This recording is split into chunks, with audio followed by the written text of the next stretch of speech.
goblins, I couldn't tell. But something happened on the Tribord Trail.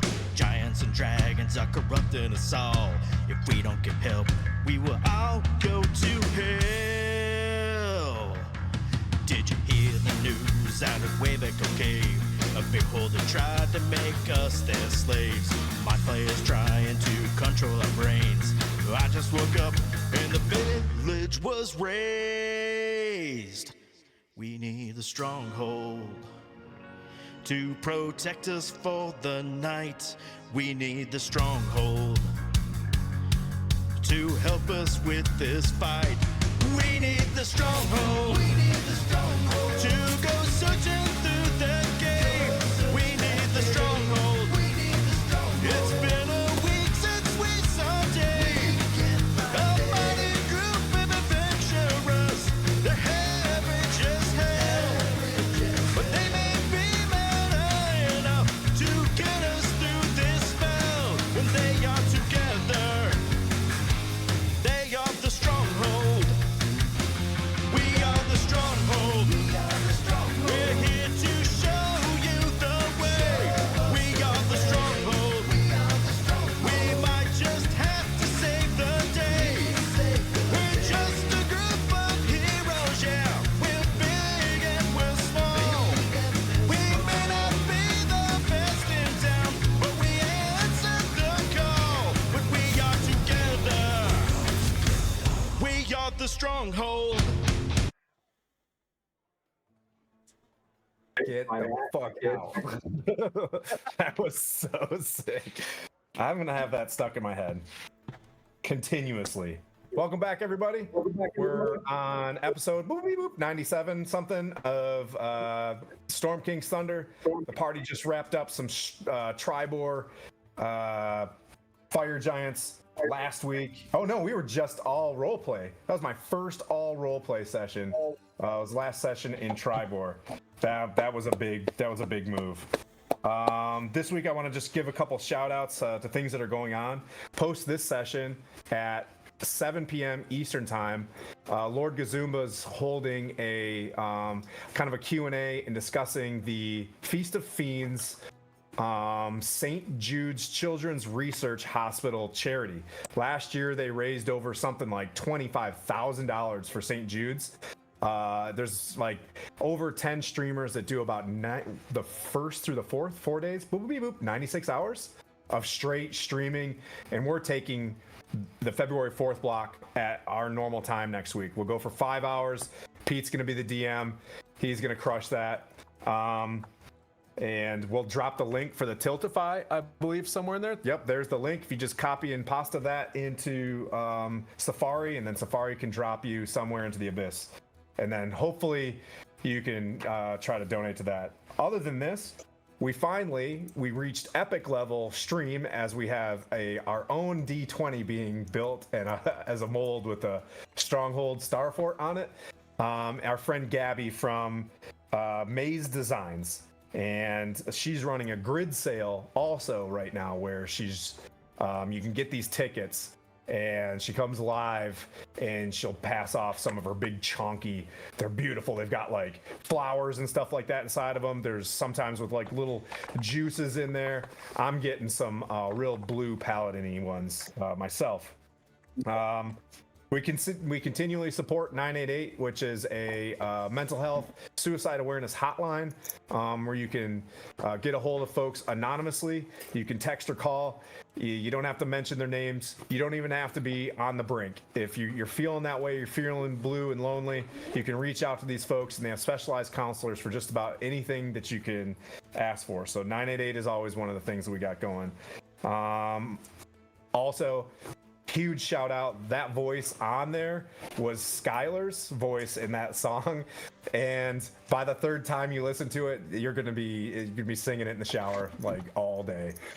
So thank you so much, Skylar, for that awesome intro. Really appreciate it, and can't wait to see next week's as I put that on you. Anyways, over to you, Skylar. Yeah, so in regards to that song, that is called We Are Stronghold. I want to give a big shout out to Matt McCune and Nova Scotia, the band Nova Scotia. He helped put that together. And if you want to see more of his work, or if you're looking for a studio to do any recording, check him out, Matt McEwen at monstermusicman.com. I'll drop that in the chat as well, but monstermusicman.com.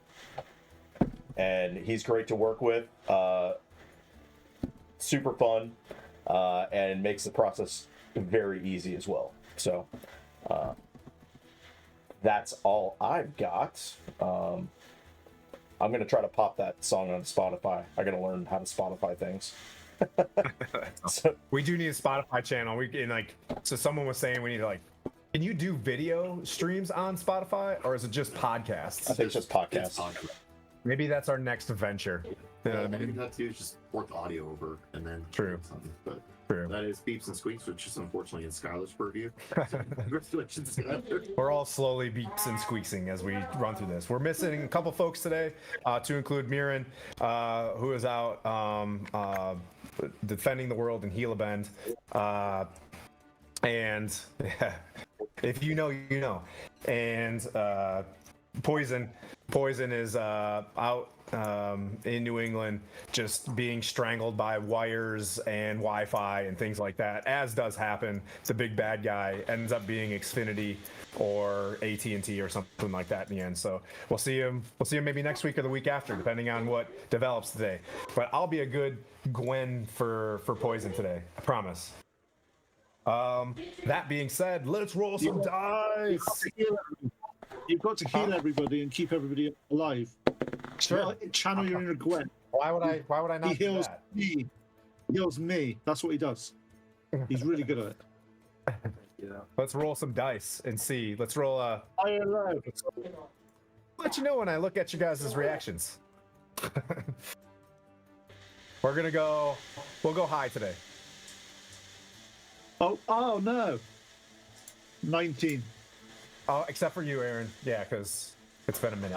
I'd be like, He we fought a dragon. yeah. Cryovane is dead. in a dungeon. we and then they did stuff. That's what I did. I fought a dragon. Who got higher in 15? 19. You got a 19? Take it away, Aaron. No, okay. Right, so last week it was the aftermath of the Giants and Magmin fight. We managed to get everybody back up and right. It was a bit touch and go. We spent the first bit of the session making sure we could heal everybody and check everybody was okay. We checked what the fire giants were up to, and we found that they had this. They were digging, and we searched the fire giants. We found Darl's Halgar, which is a name we saved from the fire. He was an ex-adventurer from Waterdeep. We then went to see Garatha Chandral, who was giving out orders, and the townsfolk were basically ignoring her and giving her grief and just moaning lots. A heroic person decided to have a go at them and put them in their place. He was really good. I don't know who he was, but he's really good. Really put them in the place and basically told them to shut up and get on with their life. We then went into the keep with Defra, and we were asked to travel to Everlund, and so to give a badge to sort of say,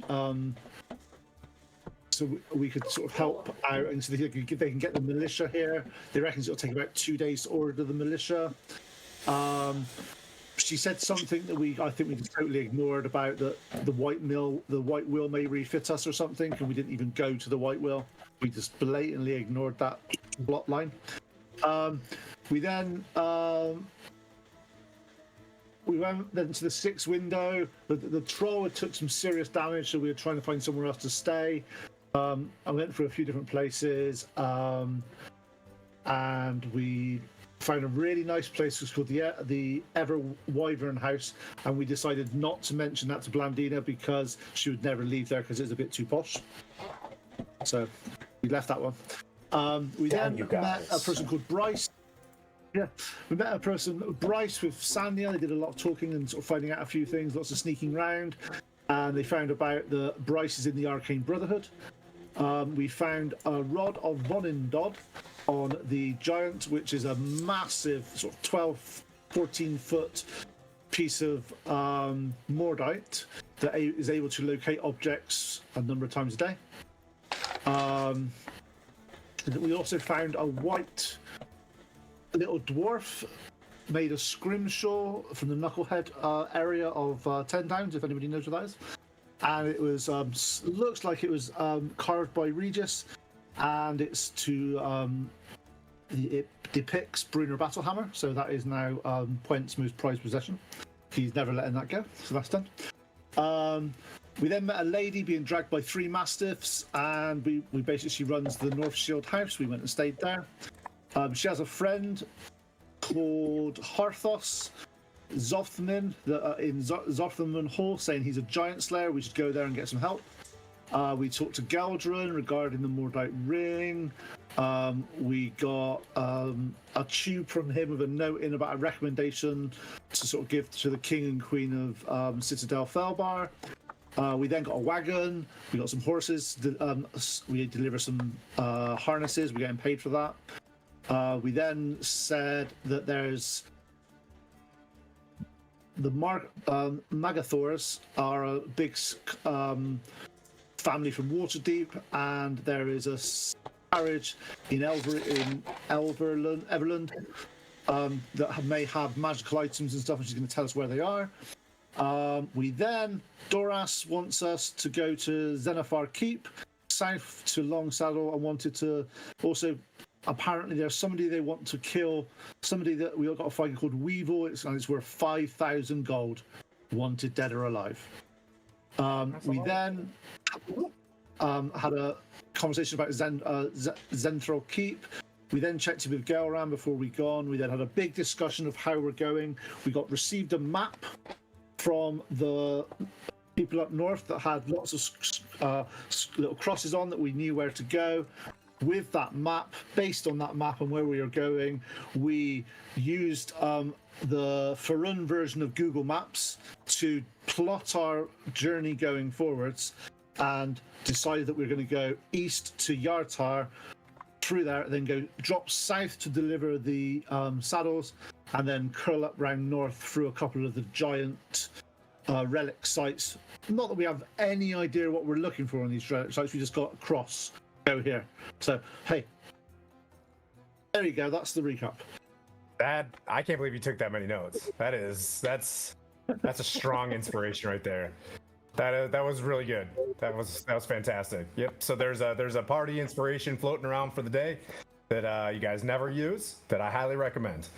Oh, you used one last time, didn't you? No, I did not. You did not. Yeah. All right. That was great. So as I mentioned, you guys are we in the 6 windows or the North Shield house? I think I confused myself last time. North Shield House. Okay. So you guys wake up in the morning, as I mentioned, off channel when when you all came in. It's in the morning. You guys are level 6 and fully rested. You guys come out of your rooms, and you smell warm bread being made downstairs. Of course, there's like coffees and teas and scents. And Urgala, Meltimer, who's a strong-willed woman that was very stern about, adventures mucking up her house. But the fact that you guys saved the town, she gave you guys a quest as well, if I remember correctly. She was the one that knew the guy, not Zonathal's tower, not to be confused with. Yeah, the Giant Slayer. The Giant Slayer is Morven Hall. That's right. And you smell like just the fire crackling in the morning. It's pretty brisk. There's two stoves. There's like a cast iron stove for heat, and then there's a fireplace that's got like a pot on it, so it's a really warm cottage. And you can smell just a tinge of burning flesh, which is a giant smoldering pile of fire giants and orcs and axebeaks that are outside. The axebeaks were being cut up for a feast and distributed in the market, and you can hear basic like baying and things like that of animals moving into the market. and getting on with their lives. If you look out, you know, a small window in one of your rooms, you can see there hadn't been a whole lot of damage done to the town. Now, the talking troll has a giant-sized rock through the front door, but you see someone out there cracking away, and he's got like a bit of a tarp over the door, and he's making the best of it. But we'll say Flynn for you, just to kind of give you a diddle-loop. This is what happened. Ding Dong Johnson, artist formerly known as Rondon Raskins, that you guys met in Phandalin when you were leaving. Minor. Yep, when you left the forge, the Dwarven Forge, to come to Tribord, you saw him and Daisy and Daryl, and you hopped in with them. You arrived last night, so that's kind of your thing as we move around the table here. I'll hold off on your RP so that you can build up as folks kind of talk. We'll start with Lawrence, and then we'll go to Sharon on deck for things you want to do first thing in the morning. I'm gonna go down and see if I can get a cup of coffee and just a small breakfast. The coffee. Danishes. Yeah, there's a clear container with Cheerios. Yeah. You know what I mean? Yeah. On the side, and really hot coffee. Okay. Yeah. I'm gonna go down. Kind of prepare an area for the rest of the party. Yep. To come sit. And as soon as people start funneling down, I'm going to try and get a feeling for what's next. Okay. So, yeah. I think I'll send you a map, Skylar, if you want to. Do you want to use that bottom screen for a map? Do you want I me can to? do that. Okay, I'll I can send do that. you the latest and greatest. I took a snap of the region you guys are at. There you go. And this is not the one that has like grandfather tree with a red dot, and you click on it and you can see how many, you know, dryads live there and all that sort of stuff. There's one for you. Okay, so you wake up, Urgala, you know, Meltimer quickly brushes off some tables, and she's got out in she's got like 2 bowls of water with like fresh cloths if you guys want to bandage up some wounds and stuff like that. She sees you as you walk down. She kind of slides it over to you, but doesn't like make any. She's like, yeah, rough one, you know. And she sits down some coffee, and she's like, please relax before it gets too busy in here. She's like, I've already had a few callers. The sun's just coming up. She's like, I would expect some folks, if you guys don't leave here soon, you know what I mean, you guys are gonna get inundated with a bunch of people. And you could hear her shooing people away from outside. Okay. Sonia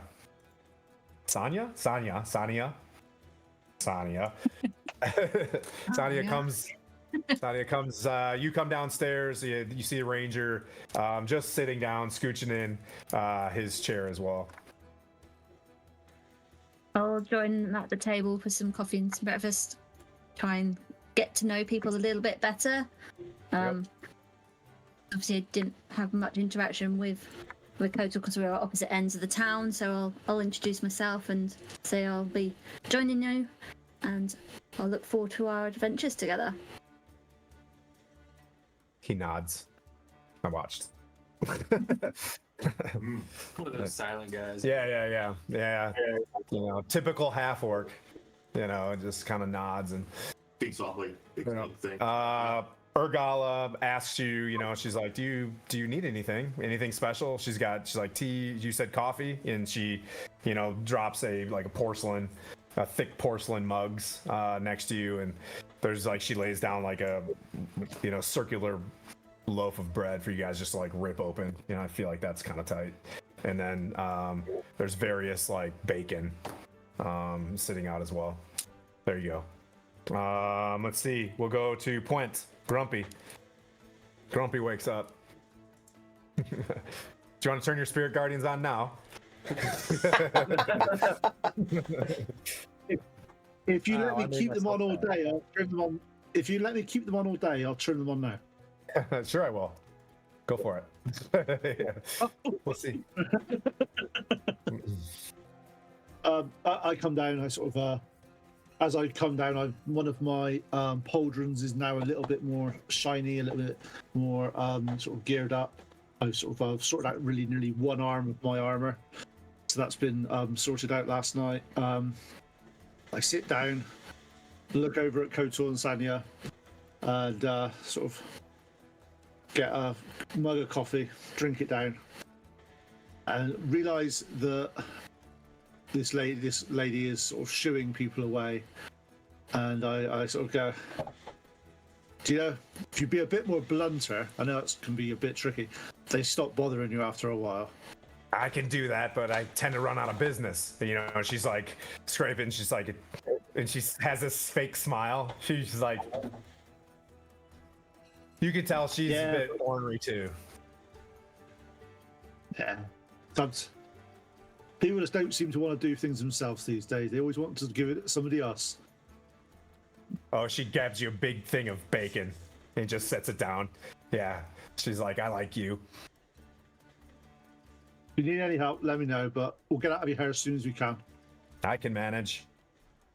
And then, you know, her and the 3 dogs like follow her and sit down next to where she works, next to a pot.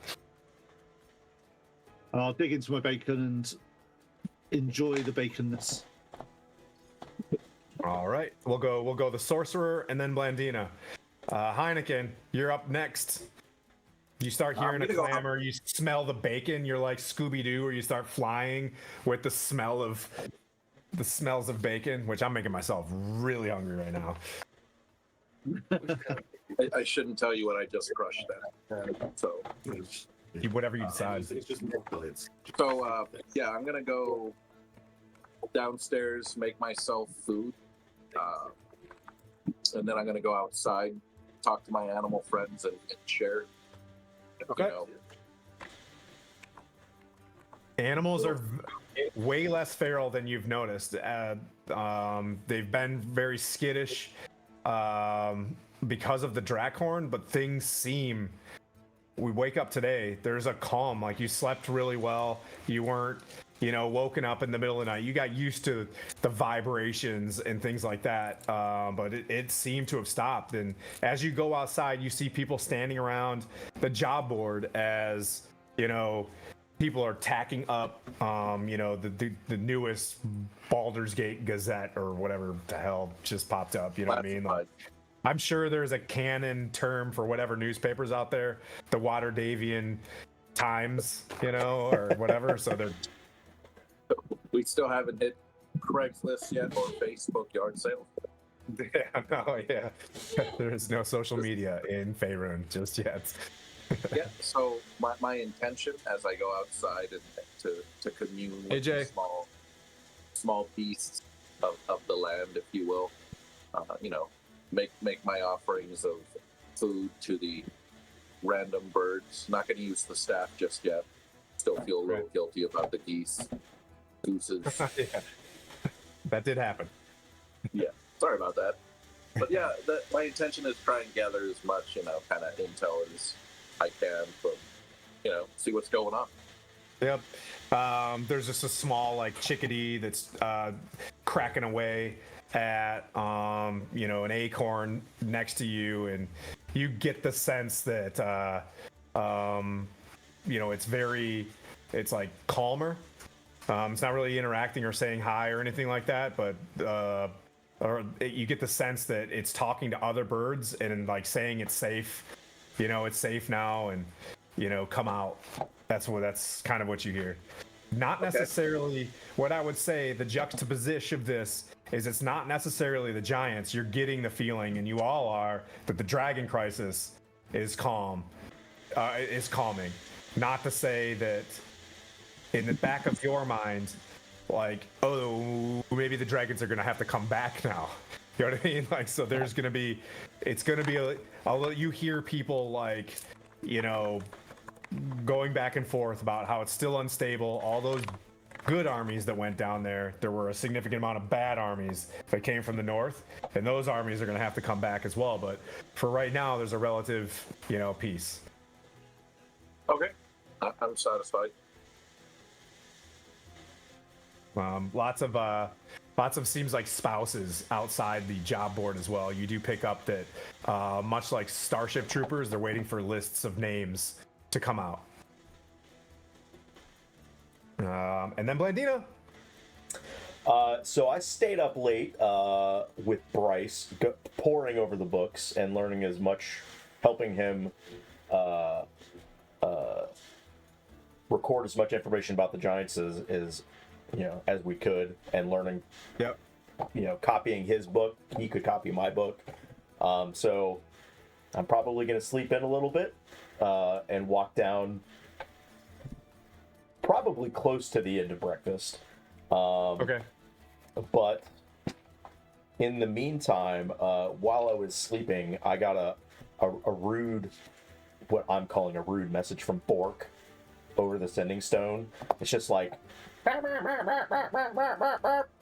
and apparently, so after that, I'm gonna wake up just frazzled and come downstairs and throw my Brandley cup mug up on the table and ask for a mocha choco latte and a kale salad. She brings over coffee.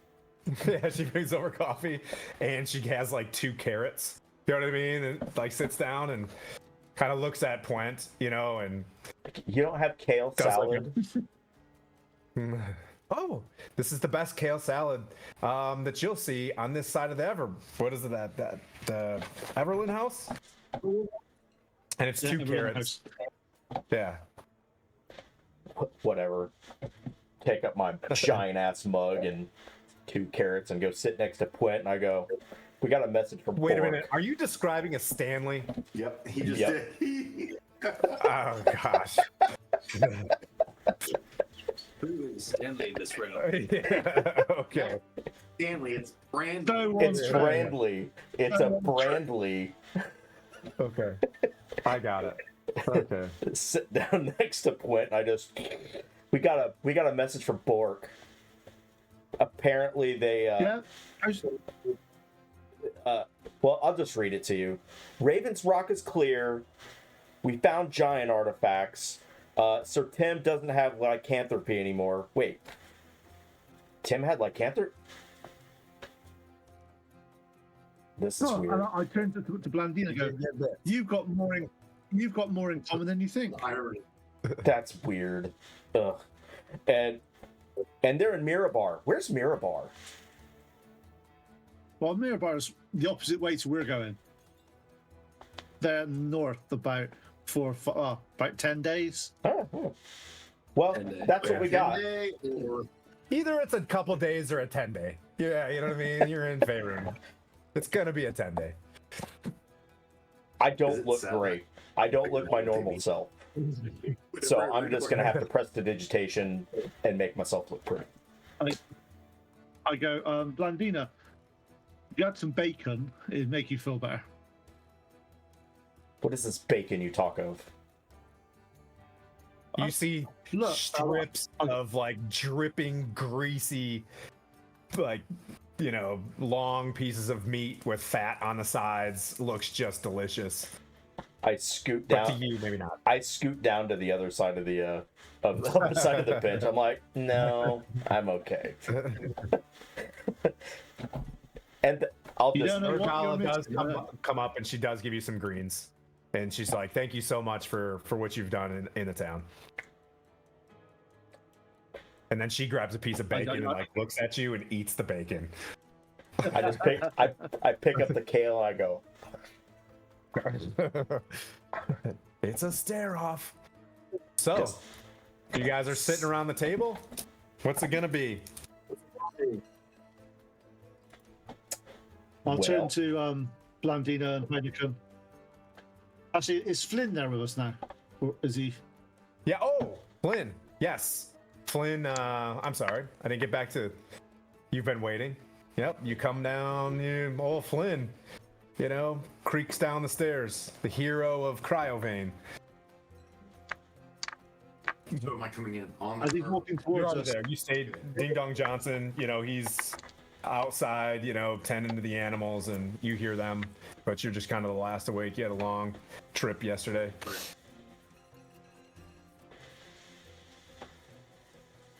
Coming down the stairs, I assume it's entering into the common room, seeing everybody at the table.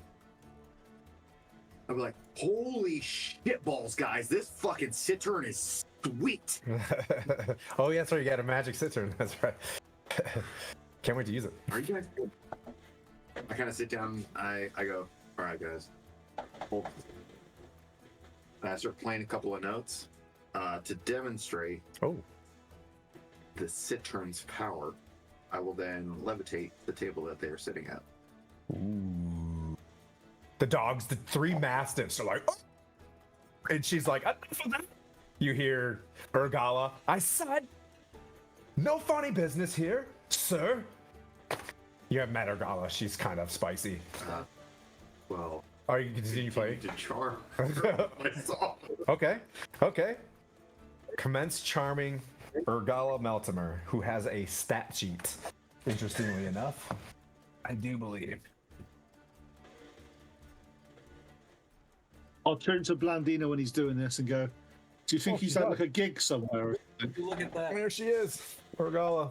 I'll turn. It's like, over her face. watch this. What do you prefer? Wait, let's see that statue again. Real quick. You go performance? Yeah. Okay. Super tight.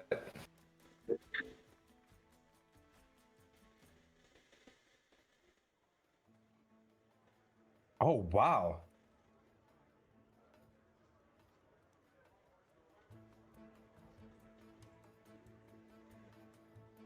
You can go with advantage on this one.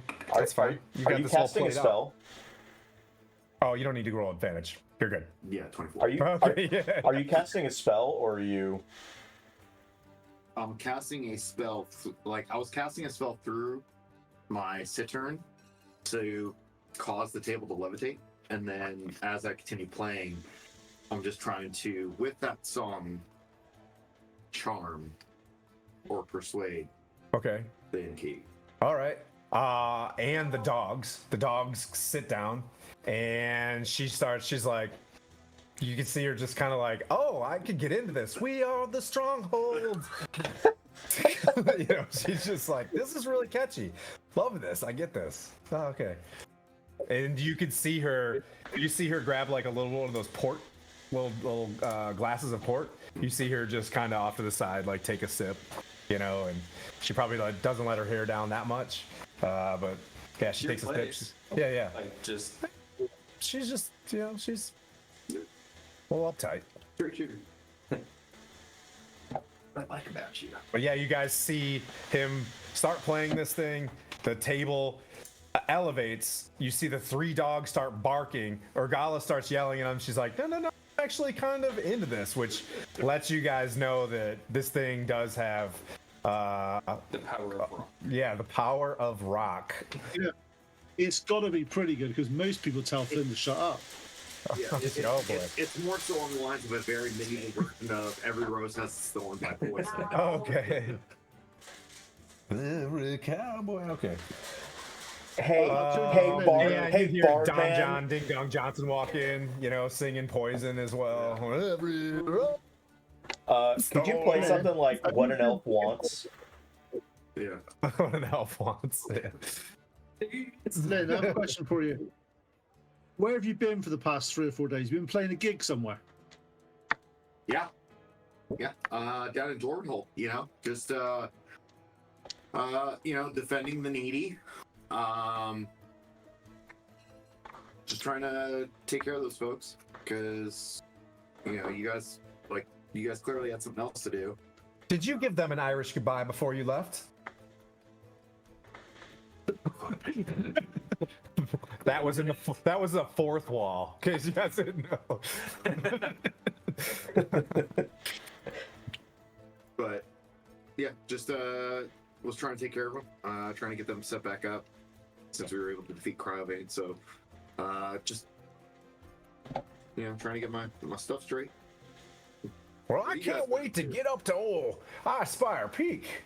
to do some prospecting when this is all over. Now the cryo vene's gone. Oh, dang, I forgot my hat. So where are we headed? Looks like I'm tagging along with y'all.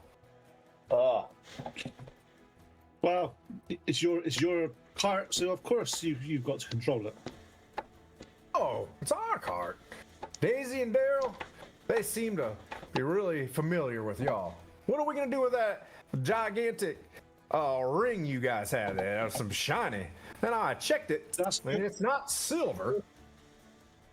That's going on your cart. Ooh. Well, maybe I'll go grab that young man Bryce and we can load her up.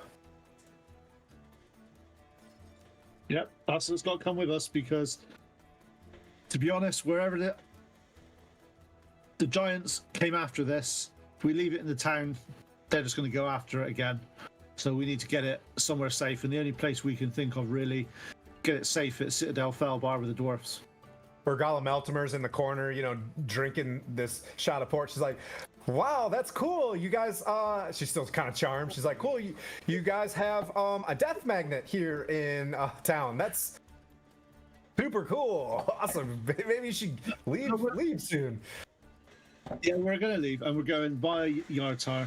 So that's the way. That's the route we're going. And I turn to the guys and go, I think we need to be on the move and keep on the move as much as we can, really. Because if the giants have got any more of these rods of Vonendod that are able to sort of track down items and stuff, it's not going to be long till another fire giant turns up wanting this ring.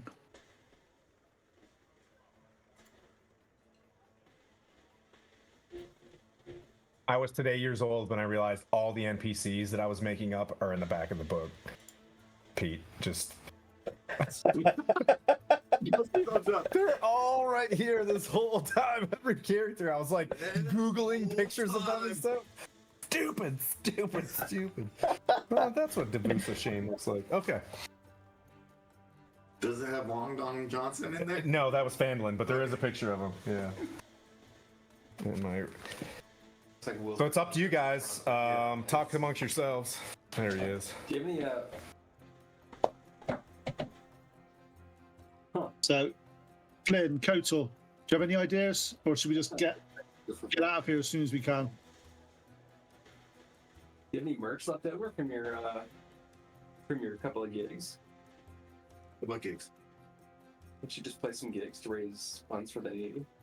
No, I was defending the weak and the helpless. Did I just say this? I thought Or was my song too soothing for you? I thought you defended the weak and the helpless with rock. Well, that's part of it.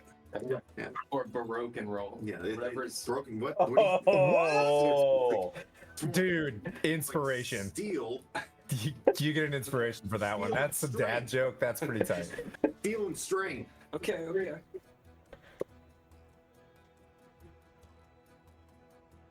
Well, I'm gonna go get that wheel. And he, you see him walking outside and he's like, Bryce, We Where is better that? come with you because where is that there's boy? no way two of you are putting that ring on this cart. We need to all come and give you a hand. It weighs a lot.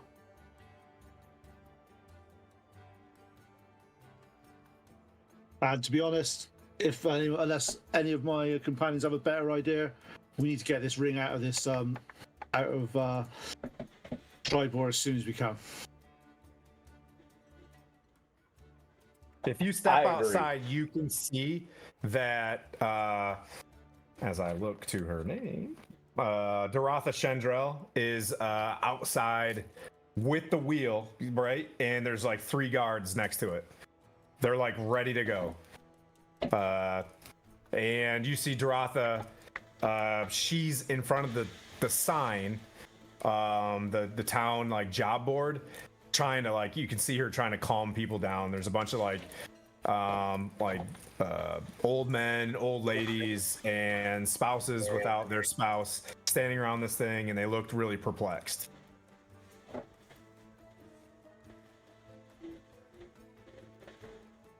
Tim, I have to say, I love the fact that those oxen have helms on. You'd thank Goose for that.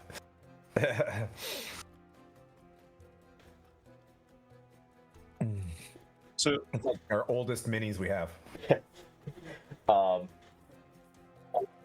Yeah, I'm gonna go upstairs real quick and brush my hair and get actually primped up before we head up. Okay. Within the hour or so, you still hear Ding Dong Johnson like yelling for Bryce, like pounding on his door, and then he gives up, and then he goes off to grab the cart.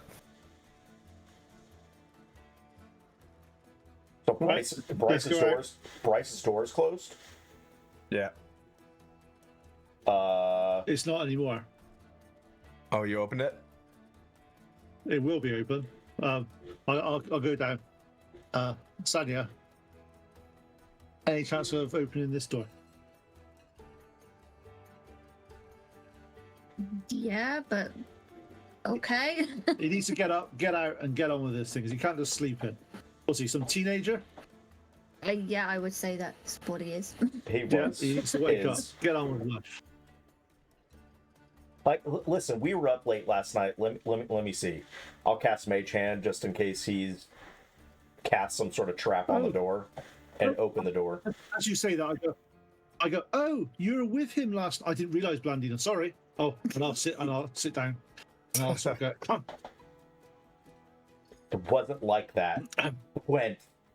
Well, Open the door with the Mage Hand. if you kept him up late last night, that's up to you. But please keep it between yourselves. He's dead asleep. His book's off to the side. Like one sock on, one sock off. Just super dead. Asleep. Dead asleep. Surprised he's dead. Yeah. Like I didn't kill him. I swear. He's 17 to 18, Ferunian years old, and he was, you know what I mean? There's like a bag of, like water Doritos, water deep Doritos, like sitting off to the side, like half eaten. There's just trash all over the room. Typical Bryce. Let's see. What can I do?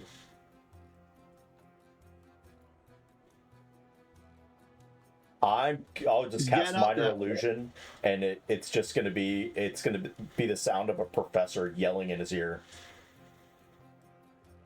Oh, okay. Like, Bryce. Give me one second. I want to see how fast I can find this. That would be.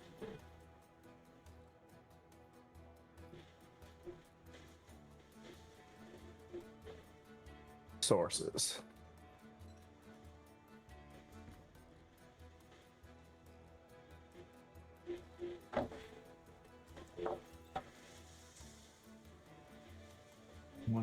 If you were going to ask this question, I wanted to see if I could remember something really quick, and I knew I was going to look it up. I'll use my phone. Are they continuing to try and figure out the store, or is the door open to Bryce's room? It's open. Oh, it's open? He's passed out in the bed. If he's not waking up, though, he's going to be waken up by some angry dwarf holding him up by his ankles. I'm trying to wake his ass up. You're not working. Let's be realistic here. You can't pick somebody up and hold them up by their ankles. So then his head just hits the floor. His head just hits the floor. Yeah, it's still holding him up by his ankles. You pick half of him up. You don't really pick him up. He's on the ground. Just walk in and put a jug of water over him. Tim, What? Sanya's dumped a jug of water over Bryce. Yeah, I'm trying to remember this person's name real quick. That was his. You asked for his professor? Well, no, I was just making an illusion of a sound of his professor yelling at him. I wouldn't know. Oh, What? You hear him. You hear him yell, "McCatham! Oh, stop!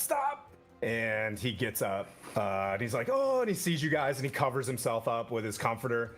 and like closes his books. You know, you see like there's like him trying to draw runes in his book, and then off to the side there's like a lewd picture, and he kind of, you know what I mean, he closes that up and he scrambles and then puts it up. You see. Take it. You take it.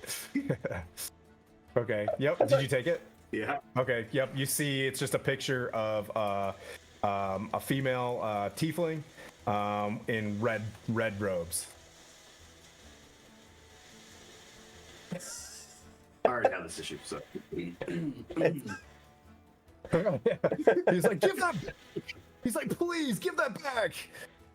And he grabs it, and you see him fold it up, and you know he puts it in his spell book. Good, you're awake. Are we leaving? I pull another Brandley cup out and shove it in his face. Drink this, get your shit together, and let's go. He starts scrambling, like putting his shoes on the wrong foot, and kind of spins around and tries to get ready.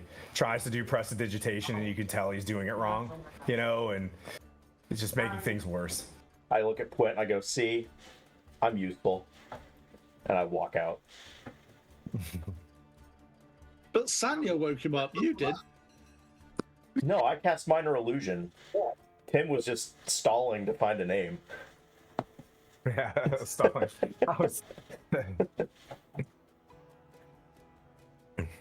Yeah, I don't know why. You know I what, had like an OCD moment. I wanted to remember that name. As you say, I turn to Blandine and say, spells are important, but you could have just sort of dragged him out of bed. That would woke him up. Hey, Jeremy. But after about an hour, you can tell that the adamantine ring, that's like 10 feet, right? It's huge. Gets rolled into the back of the cart.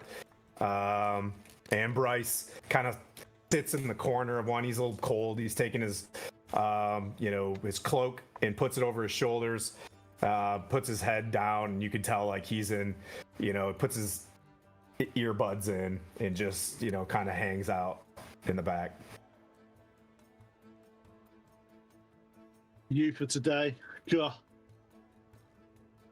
Doratha Shendrell walks up and she looks at you, Heineken. You've been outside for a while, and she's like, so you guys are leaving here soon. I can't express to you how much we appreciate you coming to defend the town, clearing the grove. She's like, if you can get the message to the Harpers, I think it would be important. I know the head of our order, the Archbishop of Waterdeep, will probably want to get the information as quickly as possible. But as I mentioned... Did you say Harper's? Yes. I'll lift up my collar and just show her. Oh, excellent. So then this quest will be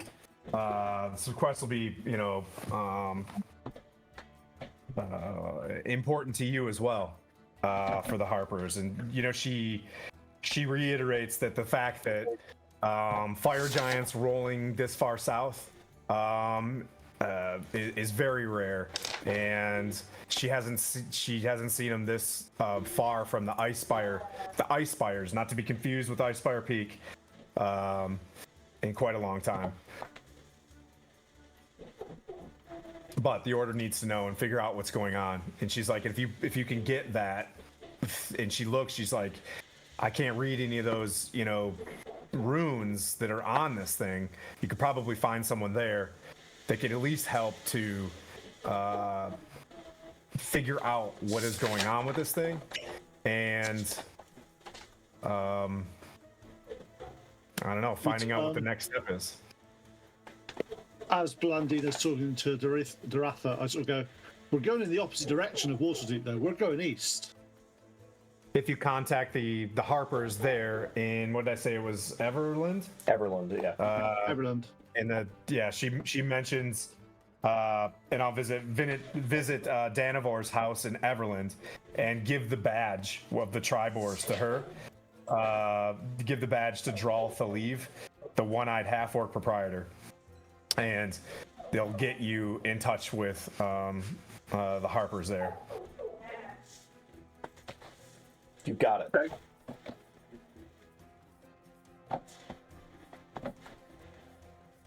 Sounds legit to me.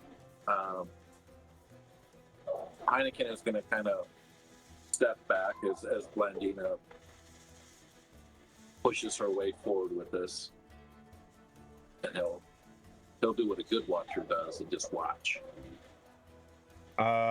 You notice a well-dressed guy, well-kempt hair, kind of longer in the back and straight. It's Narth Tezerin, one of the dudes that worked in the White Wheel, also comes up behind Aratha and with Othavir and asks if he can put the saddles in the back of the wagon.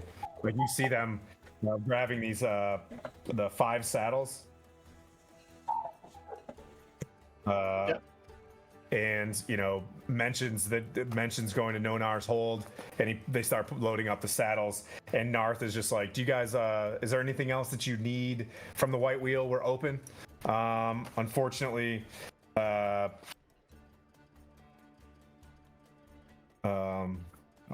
boss isn't there today.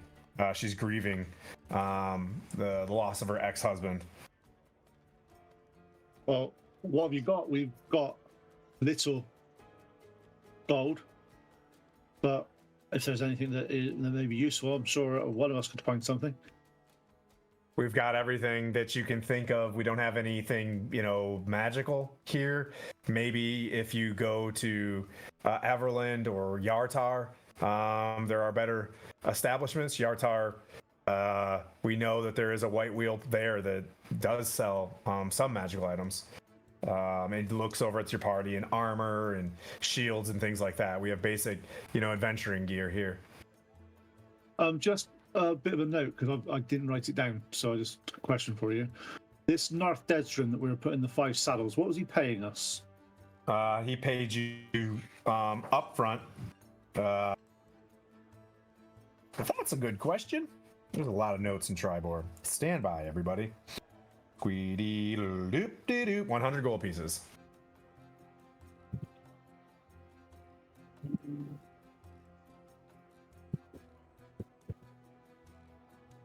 Okay. And that was just 100 up front, and then that's all we were getting, wasn't it? Yep. It seemed like you guys were honest, and if you'll go do this, can't really find anybody else that wants to travel saddles that are this nice with a carriage and make it through all the orcs and things like that. But if you can complete this task, that'd be fantastic. Othavir's trying to make his way. Othavir's kind of standing off the side. You mentioned he was he let on that he was one of the Margaster's kids, and then passed you the, hey, if you can stick it to my family, that'd be pretty tight. Yeah, and he also said that in Silvery Moon, he's going to give us once we deliver these, he's going to let us know about the carriage and the secret compartment with magic. He told you all about it. Yep, he mentioned that there's the keep, and off to the side is a carriage house. The carriage stays in there. Underneath the carriage is a false door that you can open up, or not a false door. There's a secret compartment underneath the carriage that magic items are hid. Yeah, nice. Yeah, we'll get the saddles to you. Yep. Thank you. Also, Fohammer's out there as well. He gave you that letter of recommendation.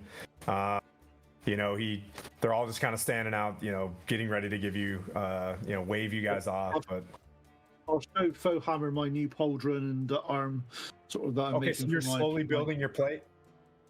Yeah. Okay. How long are you giving yourself to build that? Or am I giving you that? Basically, it's 2,000 gold's worth of stuff, and I can do, if I do nothing else with my divine divinity, I can do 300 gold pieces a day. Okay, got it. So plate being 1,500, 5 days. Yeah. Okay. All right. Day 1. Yep. Got some shiny pauldrons. And it goes to 19 AC from 17 that you have right now, right? That goes from, yeah. Right, so it goes up it goes plus from, 2 AC? No, it goes +1, because I'm on 18, because I got sprint with my forge. It only goes up by 1. It's not like it goes up by loads. Okay. Got you. Copy. Loads. All right.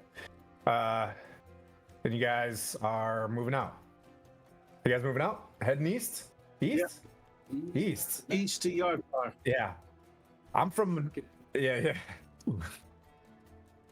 We don't know. Okay, I don't remember that part.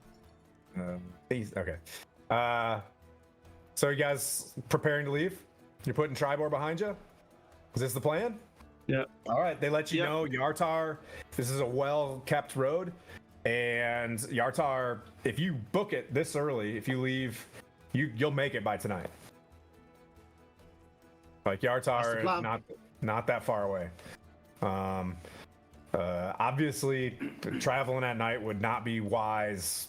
Farther down the Desserin Valley, you can follow the Desserin River off to your right the whole way. If you get lost, keep the river to your right, keep the forest to your right. Don't go in the swamps, that kind of stuff. Swamps are bad.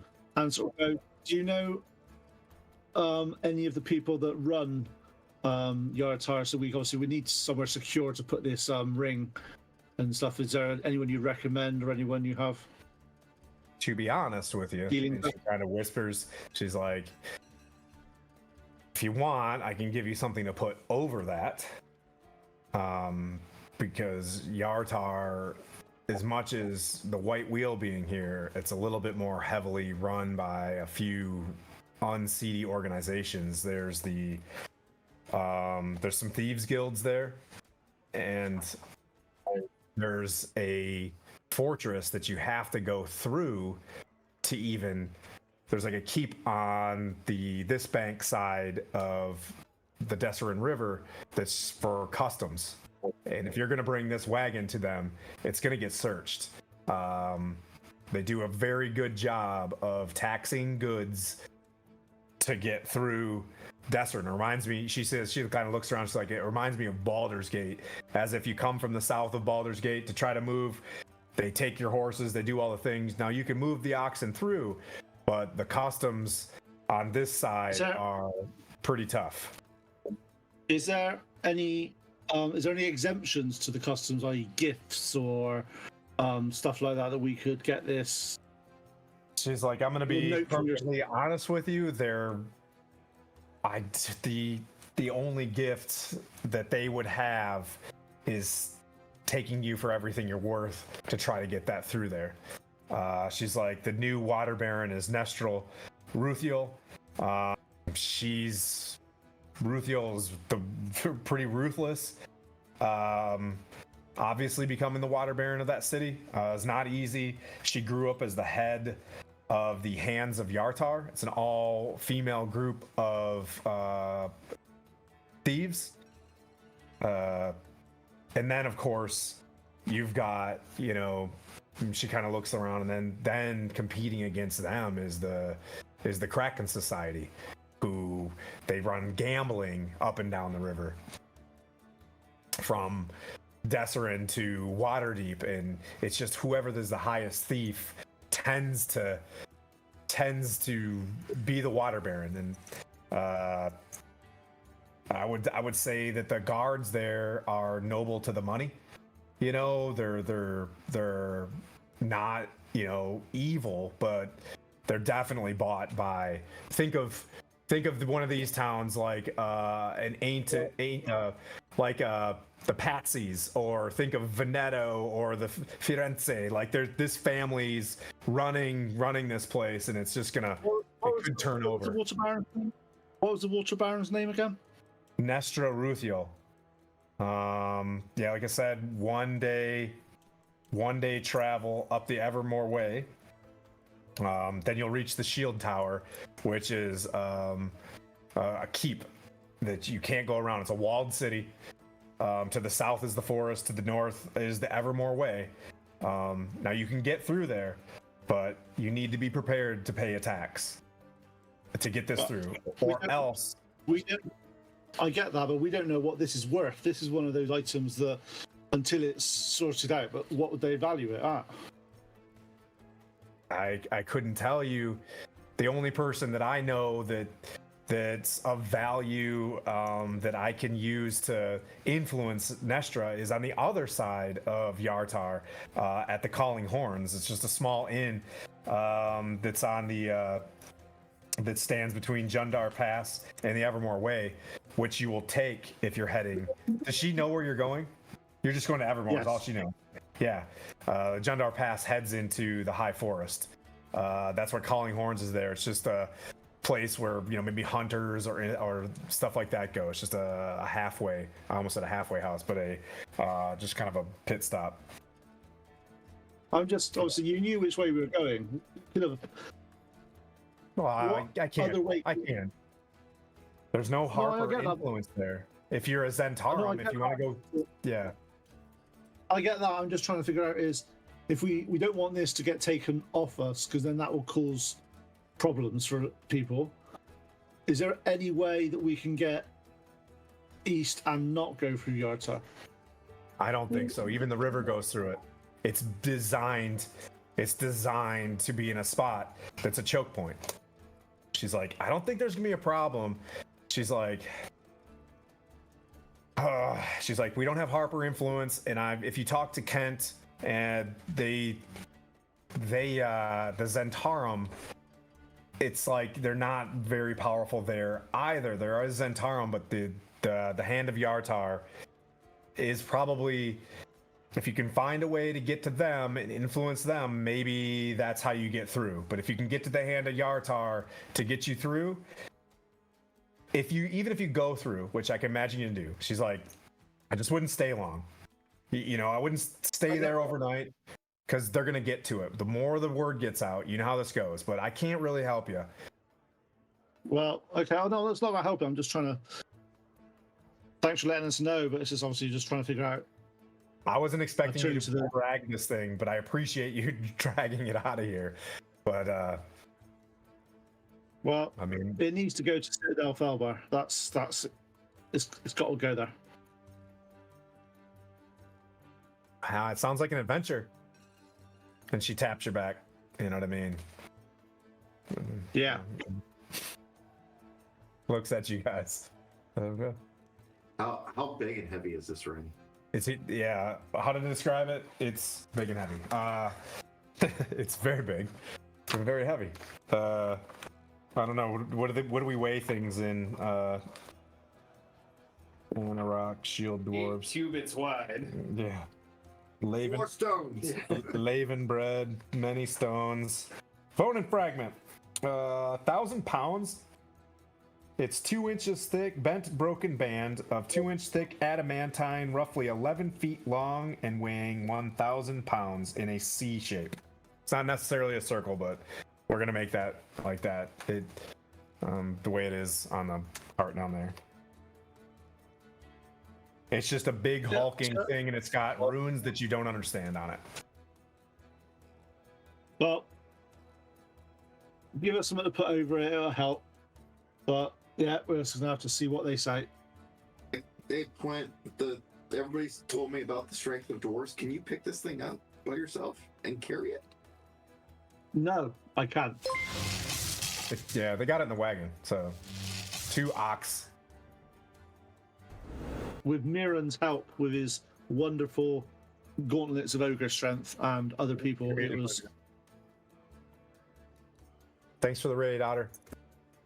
Hey, Point, can you forge this down into something? Unfortunately, this metal is ancient, and we need the fires of Citadel Felbar to be able to melt this type of metal. Geralt and Foamhammer is like, that's the type of armor that if you're wearing that, you can't be hit with certain deadly blows, a critical hit. But it's spicy. We call it Morden where I'm from, or Mordites, but adamantine might be the more common term. I've heard from somewhere that if you give each person in the party a piece of adamantine, Baldur's Gate? Yeah. You might be good. That's a good way to break the game. Yep. Even the spellcasters can wear helmets of it, and it's amazing. Yep, that's what I gave Gale. reinforces. Oh no, I how couldn't to give wizardry. Gale. You can give it to Cleric. Yeah, so just I'm gonna just kind of communicate my thought process, like, because this cistern is literally badass. I can actually cast invisibility. And I was hoping that somebody could technically carry the ring. I cast invisibility on the person, therefore they are carrying the ring, and anything the person is carrying goes invisible. But because it's Oh, this is my favorite type of Dungeons and Dragons. Figuring out how to get the ring through the city. Or if anybody's got, has anybody got enlarge reduce? I mean, we can try. Like it, in a way, it's a free spell for me. I just have to rest, and then like this cistern somehow regenerates a lot of the spells that I can use. But that could be. Flynn, do you have enlarge reduce? I don't think I have that, to tell you the truth. But does somebody else have it? Does Bryce have it in his spell Does book? it come in 25 milligrams?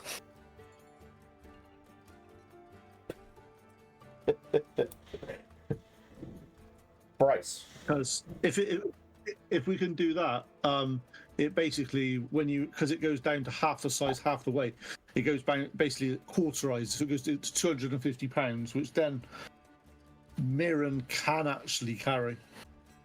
Yeah. Because I'm thinking if we can get this thing down enough to where somebody can carry it, I cast invisibility on the person, then it in itself is invisible. Because it's being carried. Yeah. Invisible, but still like. Yeah. Okay, it's super tight. So it'd be in the back of Okay, this is fun. All right. I want to hear your guys' plan. As you guys are describing this, it's in, there is a legit. So talk to the wheel and see if they've got any growls of enlarge reduce.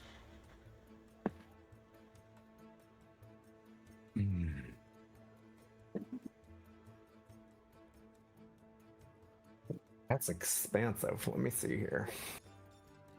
No, it's only it's actually quite a low level spell. Is it one? It's Is it third 1 level. to 3? Third level? I think. What's that? Don't Is that quote me. 100 GP? Ah, you know what? You can haggle with Methrin.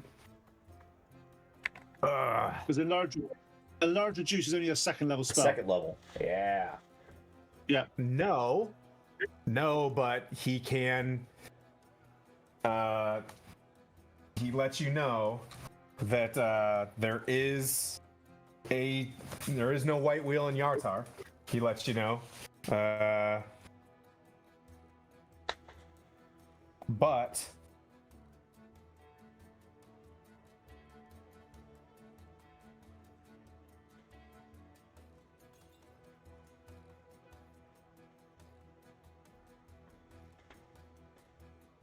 nope, there is a white wheel there. He's like, but there is a white wheel in Yartar. It's on the outside of the city. Well, if we And he's like, I'm certain that place will have, and he's just like, he writes out a note and he hands it to you. And he's just like, they'll trust you to find this and sell it to you. The white wheel is there. It's just a tent.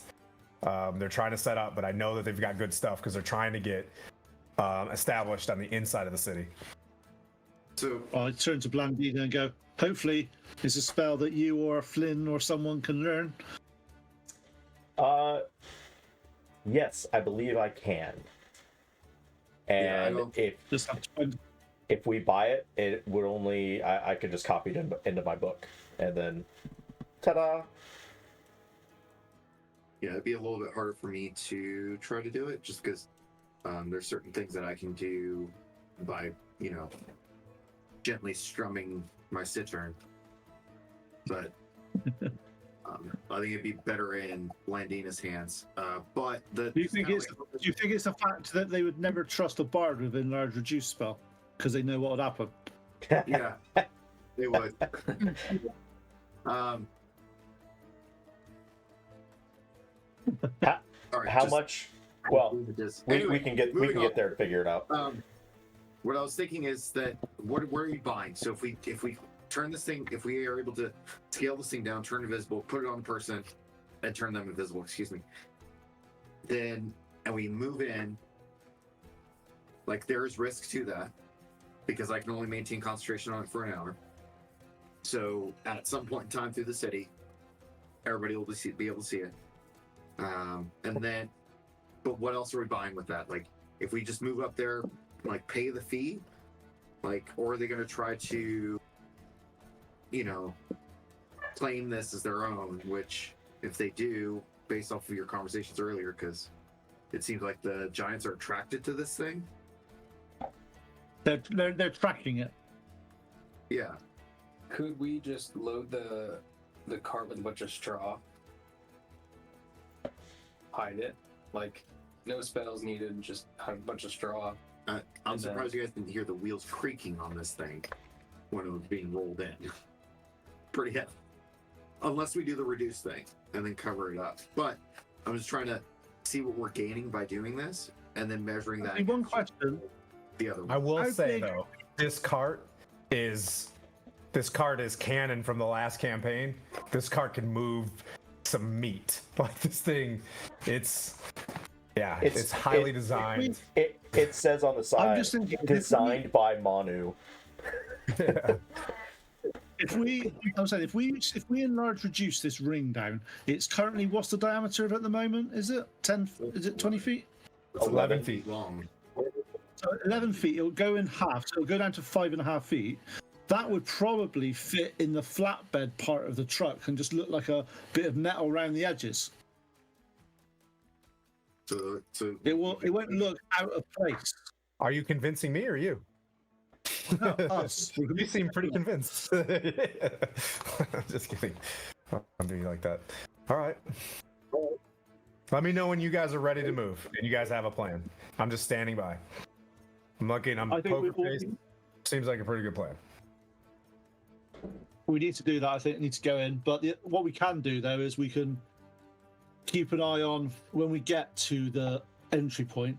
Keep an eye on it to see if they are sort of casting any detect magics or anything like that. Seems quite a high level spell to waste for just sort of a customs type thing.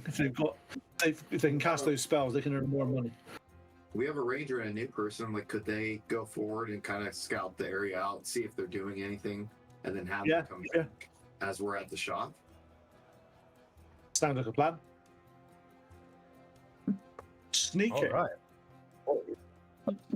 That's what I was saying. Right, guys? That being said, if you guys are, you have an axe beak and you have 2 oxen. What else do you guys have? Because if you want to make it there by tonight, you might want to be mounted on something. Where's my war goat? There's war goats. They're in Felbar. Those Zentarum guys have some horses. If we need horses.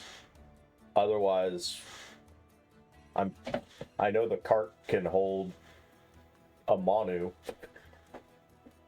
So that's so there's the ring, the full ring is in it right now. Bryce, you're never gonna get him to walk. There's 2 places to sit in the front of the cart, right? Unless there's a large person, but that was where Manu sat. So there's 2 spots there. Obviously, Heineken can fit just about anywhere. Axebeak you can sit on. And don't forget there's 5 saddles. So the back is pretty much taken up, I'll say. that's fair. Well, we need to get some horses then and get going because we've been dawdling too long and we're not going to get there before. We'll talk to what's her name, Doratha, and say we need to borrow some horses to get to Yartar.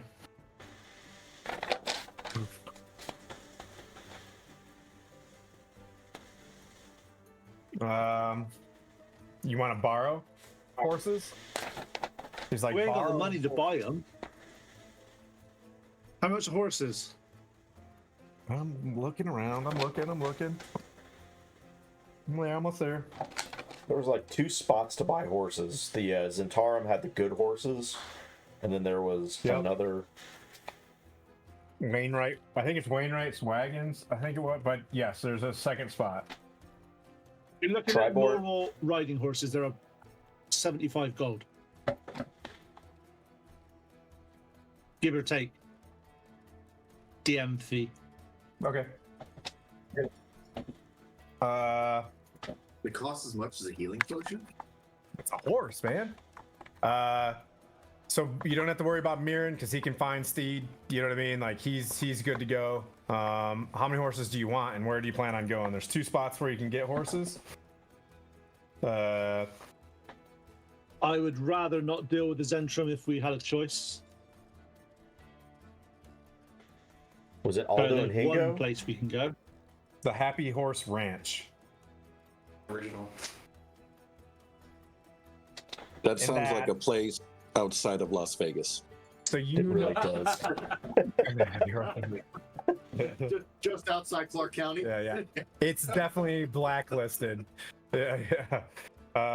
So you remember when you showed up, Janelle Carnveller had mentioned that her 2 of her sons were out with the watch, and one of them had died. Remember that Aldo and Hingo?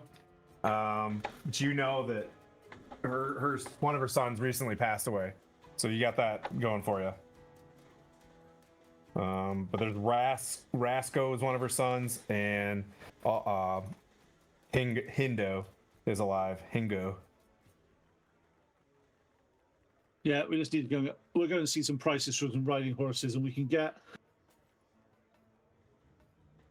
Actually, it's the choice we either get the horse, this horse and cart. How fast does it move? You can also buy ponies here as well, Doratha says, and she points you towards 2 women she calls spinsters. Marivold's Pony Park. Because I'm just saying, the cart we've got, is it being the oxen that are pulling it? Do they pull it at like a normal draft horse speed? Yeah, it's Daryl and Daisy. Yeah. they move out Basically, pretty fast. All we need to buy then is draft horses, which are about 50 gold pieces each. Because we don't need to have riding horses that go faster. Because we got to go with the speed of the cart. There are so from what if you're talking to Doratha's there, she waves up Roscoe, who is on duty as one of the town watch, and he mentions that his house has 3 draft horses and 2 ponies for sale. And he knows there's at least 5 ponies for sale at Marivold's Pony Park. If you want 3 war horses or 6 war horses or whatnot, that's across the street. Like Chargers, they have up to 6 for sale across with the Zentarum. Yeah. That's a You can little see bit him out of our walking. price range. You can see the guy that's the Zentarum. You can see him walking across the street coming at you right now, and he's got a big white cowboy hat, you know what I mean, and he's ready to sell. Yeah. I can feel it in my plums. You hear him saying, "The juice." We haven't got enough money for war horses. We are not that loaded. Oh, sure, got you a deal. Why can't we should totally be the pony party. The pony party? No, that's a terrible idea. But it is a Blandina Yeah, idea. look at Heineken and his face right now. Yeah. No. Right. So how many of us are there? So we've got Flynn.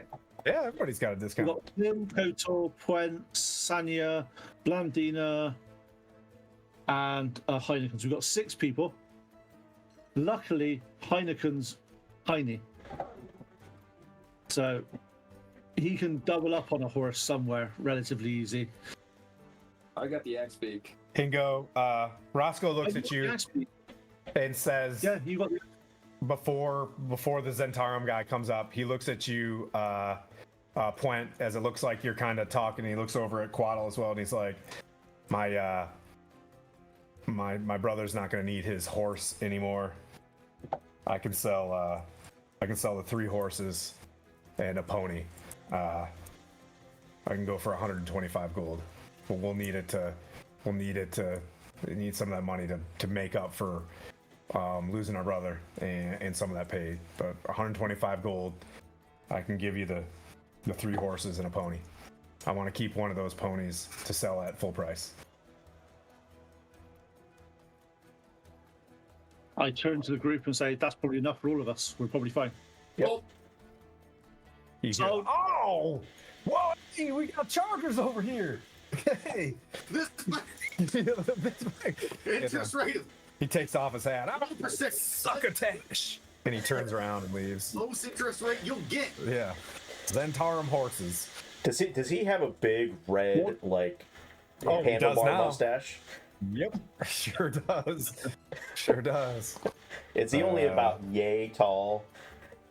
Yeah, Big Enos Burdette. Big.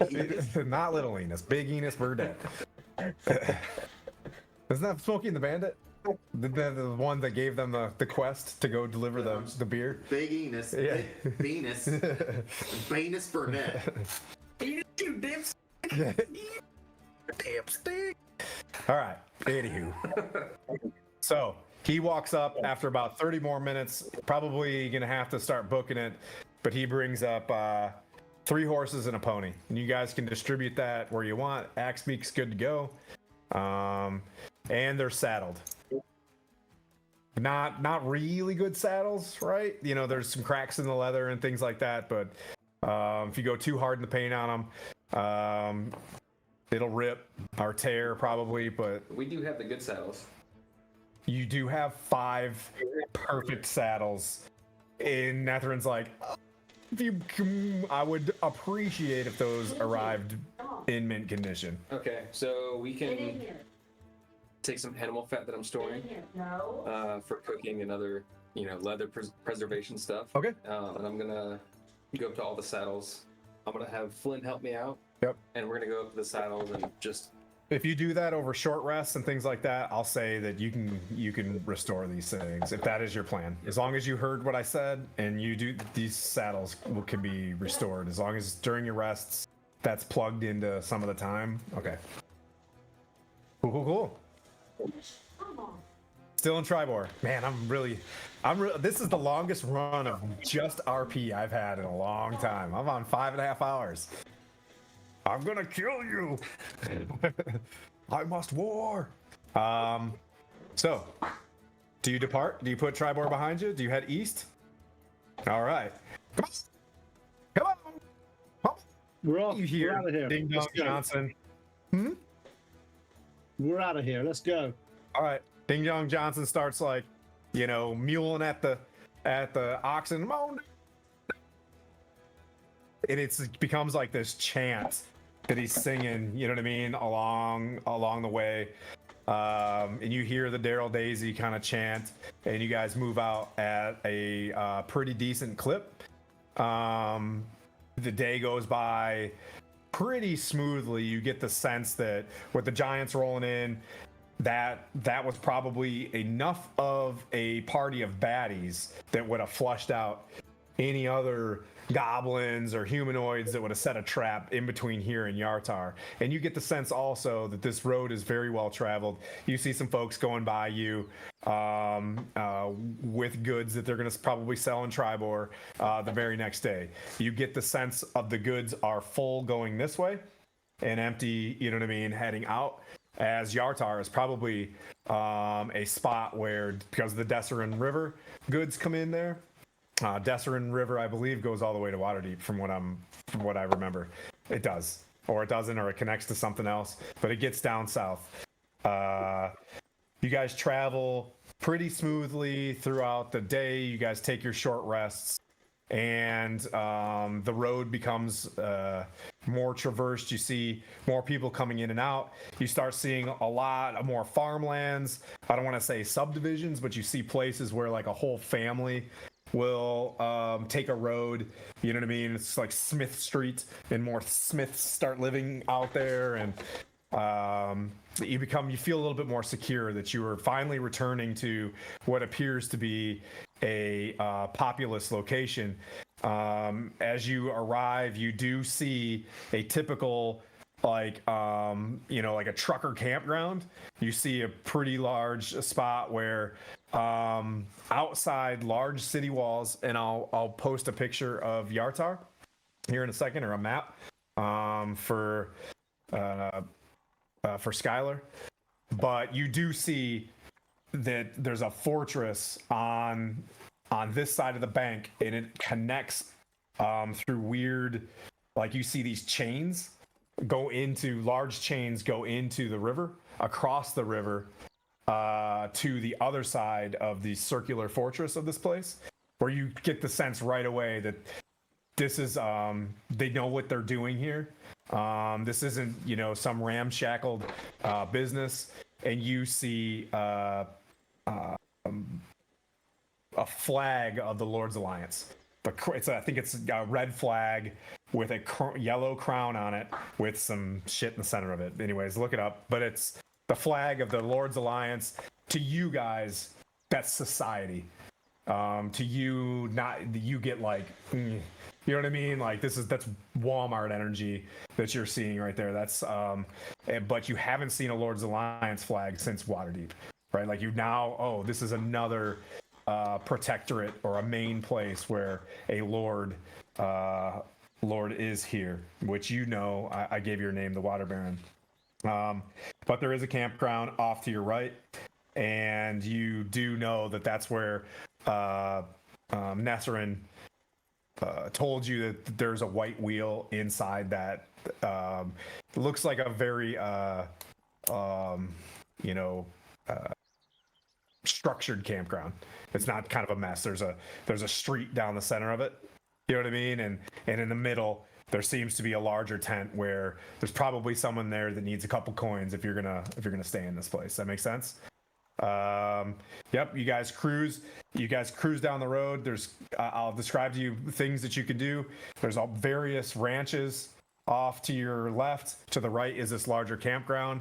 It looks like there's a job board kind of thing out front where someone's standing out there to probably give you a ticket for a campground spot. But to your front is two large bastions with a very big portcullis that you can fit probably two Daryls and Daisies abreast, heading in both directions. You see it from the distance. You see the portcullis go up, and then on the inside there's another portcullis, right? So you get the sense that like they let you in, and there's probably 4 carts waiting to go inside this place as various chainmailed dudes with halberds kind of walking around and like looking at stuff and waving people away or whatever. Does that make sense? We'll see. Who wants to go? Did you guys want to go forward? Yeah. Ahead of this? Go ahead and do your retroactive.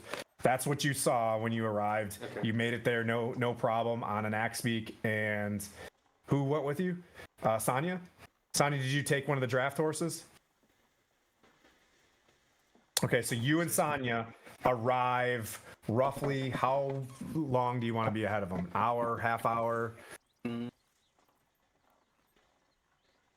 Probably an hour. Give us plenty of time to. So what I can say is you guys saw that, and you can report that back to them, and then you can have your initiative on the town of how you want to get to the campground and stuff. Hey, thanks for the resub, Azure Sock.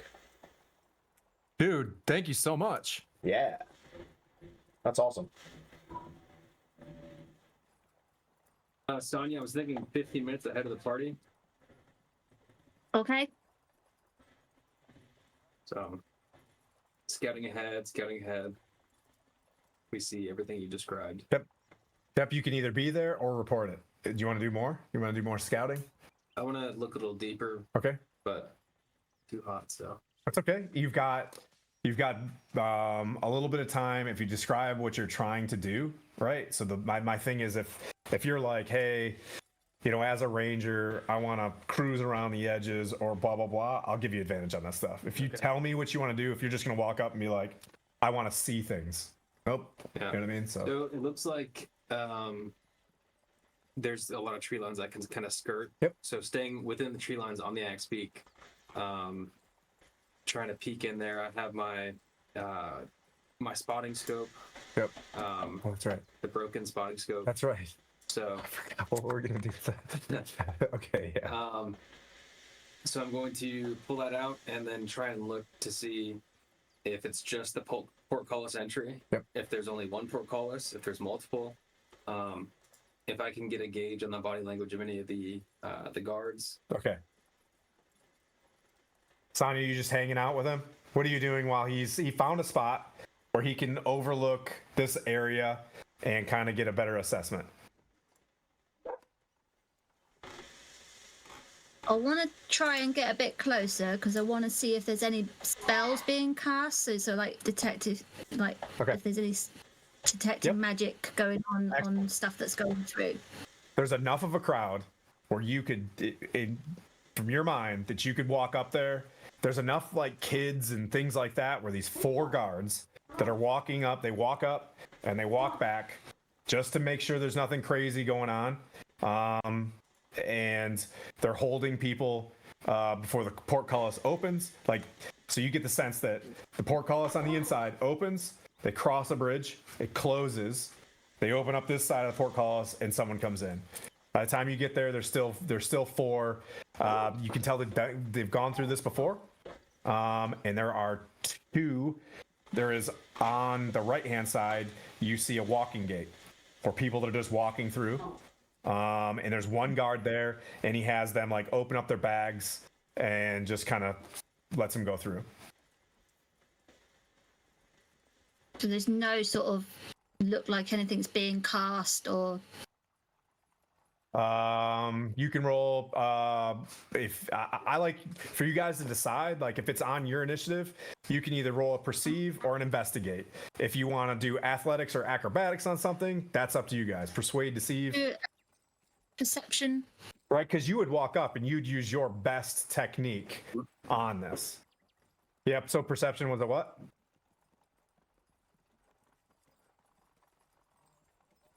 Oh. And if you describe to me how you're doing this, you can have advantage, like how you're gonna perceive this. Like I walked up, I hung out in the crowd, and I got in with that kind of thing. I don't want this through, but I just want to sort of mingle around, see what I can look, if I can Okay. get any feelings for any magic or anything happening. Yep. Or if I can Okay. see anything other than just All right. the guard moving up and down, checking. Would you roll so that I can see what I can tell you kind of what you saw based on that? Then you can roll with I got advantage. 13? No, I got higher than that now. Then if I rolled with advantage, 23. Okay. You were able to realize as you get closer that you noticed that someone had a bow on their back and a couple blades. They looked at them and they handed them a piece of paper. And they signed stuff and they're like, hey, if you're going to bring, you hear them talking and the guy hands them like 5 gold pieces. And you can get this back. You can get this money back once you've left here with these weapons and it didn't, cause any harm. That was just like some sort of like, well, hang on to this if you don't cause any trouble. So you get the sense right there that they're going to check for weapons, and it's about it's 5 gold to bring weapons in. And they keep it there, and they'll give it back to you on the other side if you don't cause any problems. Then as you kind of see this, you get the sense that you're going to have to sign for something if you want to go for any farther, right? But then you could see through the door that it's just they're kind of just ruffling through stuff. If there's hay, they're moving things around. They do a quick check under stuff. They ask what goods they have, and there's someone there scribing down what they say that they have, and then they take, you know what I mean? They take a tax. You couldn't tell. There's like this nerd there with a monocle, and you're just like, 5 gold for the, you know what I mean? If you're, or it's like copper and silver for the tax. It's nothing like too heavy. And then they and then they move on. But you got the sense that they were more concerned with the goods that were coming in than checking for spells or anything. There's so many people going through. They don't have a spellcaster that can sit there and cast spells all day long on stuff. Cool. I will start to head back to Kotal. Okay, go ahead and roll for what you got as well. From what you see, advantage as well, since you found a good hide site. Oh, you don't say ooh that often. Oh, it was the same roll for both. Oh, okay. Yeah. Hey, you weird dice. Is that the bone dice? Maybe it's like real cursed bone dude. These ones aren't. Might be this new dice tray. Do they have bones in it? I saw a place that someone made dice from bone, and I was like, is that illegal? Because I have these dice that have little like skulls in them, and it off weights them so they don't roll right. Oh. 15. It's all right if they roll the right, if they've got an off weight in the right direction. You were able to pick up, you watched her go up. You know what I mean? Like, I'll say, like, hey, you knew she was going to do what she was going to do, and you kind of followed her up there. As you were watching, you saw kind of a low threat check on the outside, then a little bit of higher, you couldn't see what was going on in there. So you decided to scan other things. You saw pretty girthy chains crossing, and you see a fair bit of barges kind of waiting, and they're getting inspected as well. You get the sense that they only open the chains at X amount of time, and then they move through. It's getting dark, and from the opposite side to the north, where the Desserin River see, you see a 3-masted longship depart Yartar. It has 20 oars on like each side. You haven't seen something this ornate in a very long time, and your 15 is just like, wow, that was really cool. And you kind of watch it. You watch this longboat kind of depart. Can I roll a history check on that? Sure.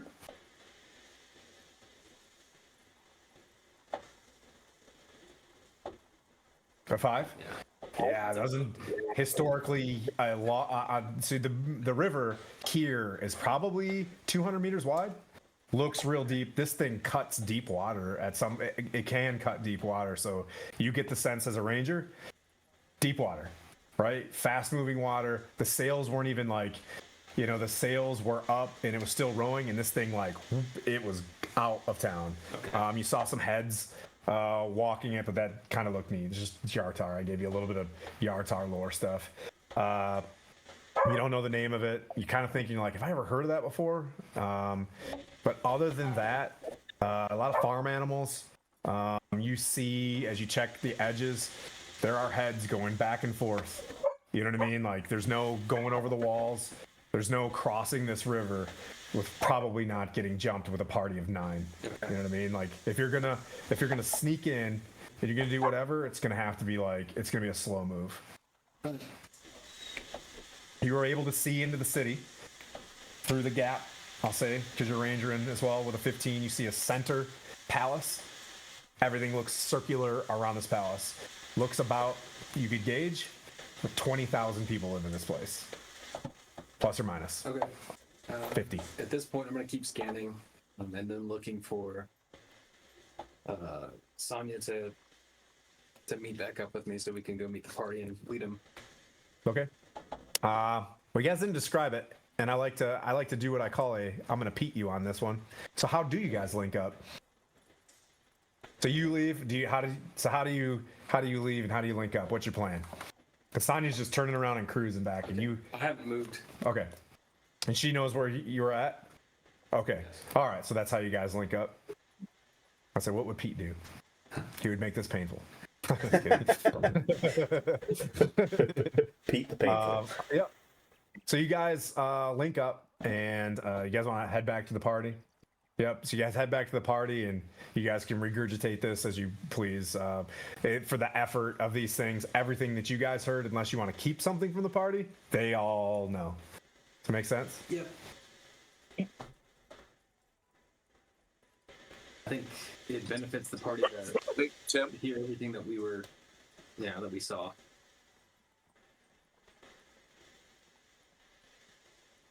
I heard someone say Tim. Was that you? That was Heineken? me. Okay. So the only thing I'd like to do is we're, bebopping down the road here.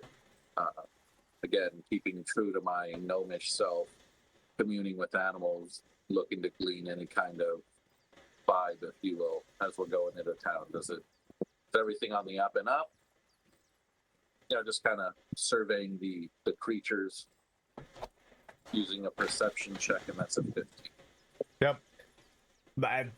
The creatures aren't that skittish. As a matter of fact, as you start talking these things and you notice as well, you're seeing a lot like calmer animals everywhere. Like, things aren't as jumpy as they were, but things are calming down. There's nothing crazy. Like, you're not getting a vibe that there's some shadow fell inside this thing that's like keeping monsters out. The town looks, it's the Lord's Alliance. It's got its rules. You know what I mean? Like, yes, are there thieves in this thing? What are you gonna do? It's the Forgotten Realms. You know what I mean? There's always a Chicago somewhere. Yeah, I said it.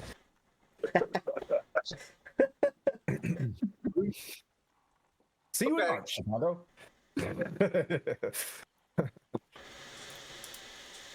I'll wear a vest. Yeah.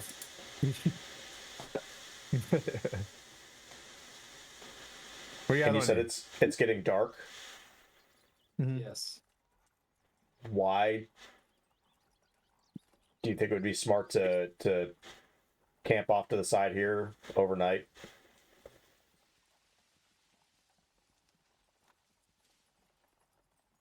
Well, you were saying, from what these guys were saying, it's not that expensive to get through. They're saying it's relatively. I think we just go through with it. Yeah. Yeah. Okay. It's dusky. Yeah, that's by the time you guys get back, like, it's, you know what I mean? Like, it's not full. The sun is setting. The sun is still up, but it's, you know what I mean? Like, we get through. They're going to charge us for all our weapons. We know that. We've got. So the other option is there is a bit of room in the bag of holding, and our weapons don't weigh that much. We could put a lot of our weapons in there and just keep one or two on us, so we don't get charged the earth for going through. And we just say that this is a decorative item that I'm delivering to Castle Thelbar. It needs to. If they don't seem to be doing a huge amount of checks, I doubt they're going to know what material it's made of. Yeah. It's not a common material in the realms by any stretch of the imagination. I'd never even seen it. I would say Sania, the guy with the monocle, seemed to not look like an idiot. Yeah. But what was he charging? Obviously, you said he was charging for the weapons, but when goods were going through, was he just making up some number, or? Well, he's got his little notebook and he was writing stuff down and saying like copper and silver pieces for things going through. But something this size and this, it's probably going to be a fair amount. So you'd get the sense from what he saw there with your level of the perception check that would stand out, and might be something where he called someone in. Well, two choices then. We either. 24 is pretty high. I think we get to the white whale and see if they've got the scroll. See how much the scroll is. Because to be honest, I doubt that they're going to charge us. The scroll's going to cost a few hundred gold. What percentage are they going to charge for this anyway? It might be more effective. It's that classic play the toll rather than work around the toll. If I may try to persuade the guy. Yeah. Jedi mind trick. I'm just thinking. Oh boy. Are we overcomplicating this and trying to find a way of doing this that costs 250, 300 gold, where the toll might have even been less than that? The only thing I can think of is, let me try a quick persuasion, and then if not, we bite the bullet and be done with it. So what do you think, Flynn? How much does scroll that type of scroll you're talking about usually go for? Do you read the note from Netherin? It was like 150 gold.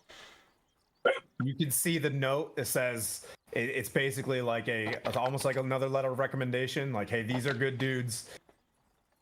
Hey, if you can, you know what I mean, like sell the scroll for 100 gold pieces. So That's 100 gold.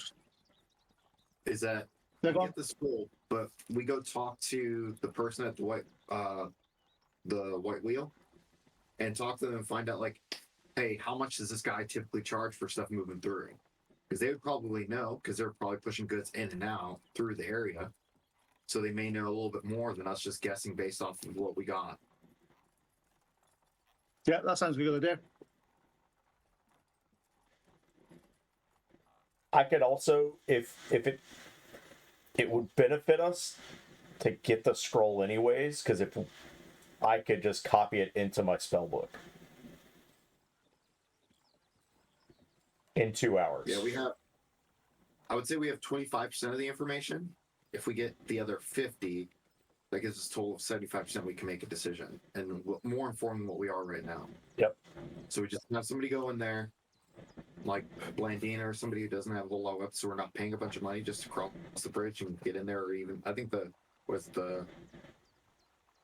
it's right outside. So they go in, they ask questions, get the scroll, come back, we rest, and then in the morning, like early hours of the morning, we go through. And when I'm talking about early hours in the morning, is like super early when nobody wants to really be checking stuff. Yeah, that sounds like a plan. Yep. And then one way or another, we buy the scroll. And I can't. This is like gameplay question. Does copying the scroll into the spell book use the scroll? Yes. Yes. Okay. Yeah. So it'll take 2 hours for me to copy that into my spell book. book. Yeah. So whenever you guys are ready with whatever plan, tell me where you're headed, and we'll go from there. So Yeah, I think we go. No, go ahead. I think Lynn's plan sounds like a golden one. Let's go and go to the White Wheel, see if we can find out some price information, talk to people, and see. Okay. As you guys drive up, you steer Daryl and Daisy off to the right as the other carts are kind of sitting there. Is that the plan? You guys are gonna drive into the campground? Yeah. Yep. Okay.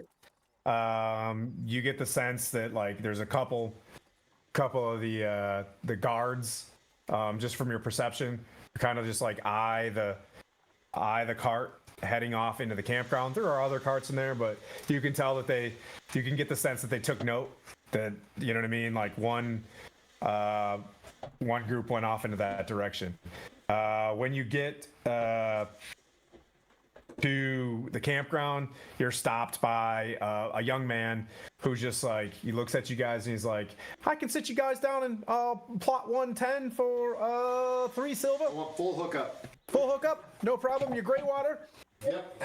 Gray water, black water, electricity. Let's do it. No problem. Three silver.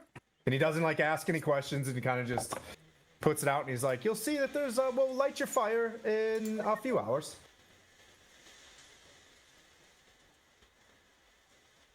Sounds like a plan. There's something very interesting going on in British sports right now. You can tell. Is there sports ball happening? No, I got a headache.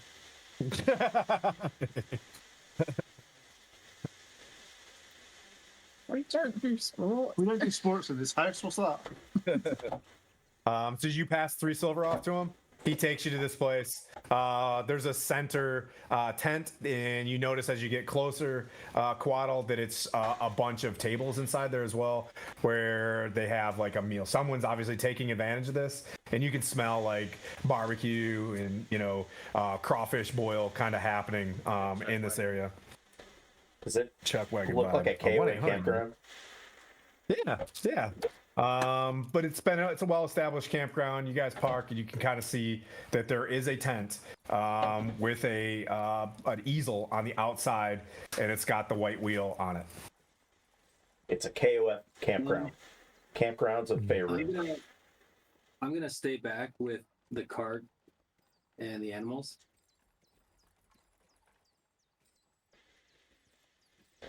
And I'll take Flynn with me and go to the white wheel, and we can figure that. Okay. We're essentially staying overnight, correct? Yeah. In the camp. Yes. Okay. I don't know. I don't. Wait, actually, I don't know. You're asking me. I just No, turned into Sir Timothy there. I was like, yeah, I guess so. I forgot. I'm the DM. It sounds like we're staying overnight. Like I'm. Yes. So Flynn mentioned that we're gonna stay overnight and then go super early in the morning when people Gotcha. when they don't necessarily want to pay attention. If you're a DM, you'll have 3 books in your lap. Just in case you're wondering, this is fun. Yeah, I was just trying to get the. Yeah, so I'll take Flynn and go to the white wheel and with enough gold to. I don't know how much gold we have in the party. I think Puent has that on lockdown. Puent's dealing with it right now. He's dealing with a headache. Yeah. So Sonia, can you tell how much gold he's got based on his many spreadsheets? If I can find them right up. Don't touch this. Yeah. Don't worry about it. I'm sure we have enough money, and if anything, I've got enough. How much money do you want? Do you give them 100 gold? Yeah, okay. Actually, yeah, done. Actually, no, don't give them 100 gold. I give them 10 gold piece gems, which is 100 gold. Okay. Cool. You arrive into the white wheel. There's a woman in there with jet black hair. She's got a brown dress with white like trim on it. She's probably 25 to 28 years old. You can see that her ears are slightly pointed and slightly darker skin. And as soon as you walk in, she's like, "Oh, hello. How can I help you two? Oh, hi." As you walk in, also behind her. So it's Flynn and Blandina going in. Okay. Yeah. Flynn, I believe you had a letter of recommendation from Narth. Yeah. Oh, yeah. Excellent. So we were recommended to you by Narth in Tribor. We are looking for Narth. Yes, she gives this look like Narth. Yes, like you can perceive that how you wish, but she it's like I get it, and she kind of looks at it and she like delicately opens up. Did he touch this? And she opens it up. He's a bit touchy, and she reads it. She looks at you guys like right away, and she's like, "Oh, news travels fast, Cryovane." And she looked at you. Well done. Probably the fire giant stuff hasn't quite hit yet. Oop, I got an echo somewhere. Hello. Hi. Did you guys hear that, or is it just me? No, that's. Is it me? I can't hear any echo. No, maybe it'll go away here in a second. There it's gone. Oh, there it is. I hate my voice. So she reads it. Turn this down. All right. It's horrible when you can hear. It's horrible when you can hear yourself back, isn't it? It's so off-putted. Oh. I should get off-putting. All right. So Nartha, she takes this and she kind of looks at you kind of funny, and then she's like, very well then. One moment, and you can tell that she's obviously. They mentioned that there are really nice things here. You can tell she's got. She goes behind another curtain of where you guys were at, and there's a dude kind of sitting there, and he's got like a small hand crossbow across his lap, and she's like, bag 2, please. And you see him like reach back and grab her a bag that doesn't seem like much, and she just reaches in. She's just like, and she says, "What is it? It's the scroll of Enlarge reduce. But yeah, she's like, she just reaches in there and she says something, and then gives, she whispers something. She kind of looks over. She see this, and then she gives some sort of code or phrase to say into it, and she pulls out a scroll. So you get the sense right away that she's using bags of holding to sell what she has. And she comes back out. And she's like, oh, well, 100 gold. Is there anything else that we can provide you? Yes, I heard there's a new Brandly mug that has just come out. Do you have any of those? Yeah, she's like, oh, of course. For like 5 copper, she'll give you. It's got it gives you anxiety because it's got cup holder size on the bottom, and then it fans out to like this big, so that if you had a toddler, it'll knock over, and it's it's an oppressively large liquid holding device. I'll take 5. I'll take 5 if you have them. Okay. Yep. She gives you these mugs. She's like, my name is Lole. Swing by whenever you want. Are you guys staying here this evening? Yeah. Right over there at the KOF. Bradley mugs. She whispers. She's like, we can find for adventurers like yourself equipment that are fitting to your fighting skills, to your level, up to uncommon. Ish. Well, so your fighting skills up to uncommon. Yeah. We have, some uncommon items, we would say. Okay. Are we looking at do you guys have potions, things like that? Yes, we do. We possibly. Yeah, we have healing potions. Healing potions for 50 gold pieces. Anything greater than that for 100 gold pieces. But yeah, we can get you a greater health potion for 100 gold. Huh? There's a doggo somewhere. Oh, that's Ash. Stan. No, it's okay. I didn't mean to be passive aggressive. No, he's just I heard he's someone whining. say him, and then I heard, yeah. How dare you on my stream? I have 2 of the worst dogs ever. They're like, do you have any specialized arrows or anything like that, or because I do have some friends who do ranged attacks and things like that, and I know that they're typically looking for that type of stuff, so that I can go back and tell them, because based off of the conversation where unfortunately I kind of saw you kind of dig around and I can produce this amazing thing. Do you have anything else that I could tell my friends about that they can then come back and purchase? Just bearing in mind I have somebody who does ranged attacks, somebody who's kind of sneaky.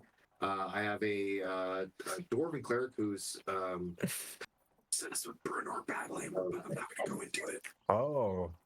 Well, there's quite the taverns on the inside of the city. If you guys are going to go in there, some rowdy dwarves run around that you might like. Well, we do have various weapons that are keen to, monsters that they can't be hit by otherwise.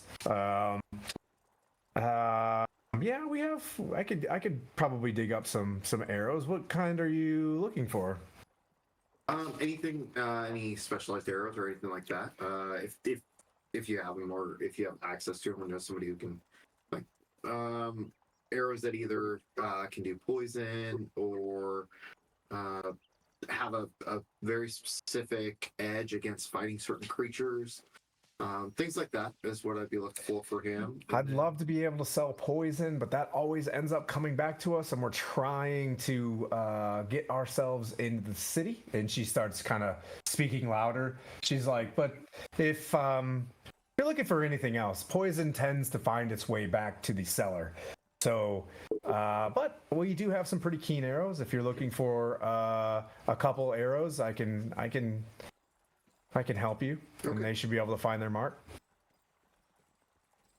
Do you have any specialized weapons like bow and arrow, like a bow, or No, we don't have any bows here. I'm sorry. No worries. I do have two.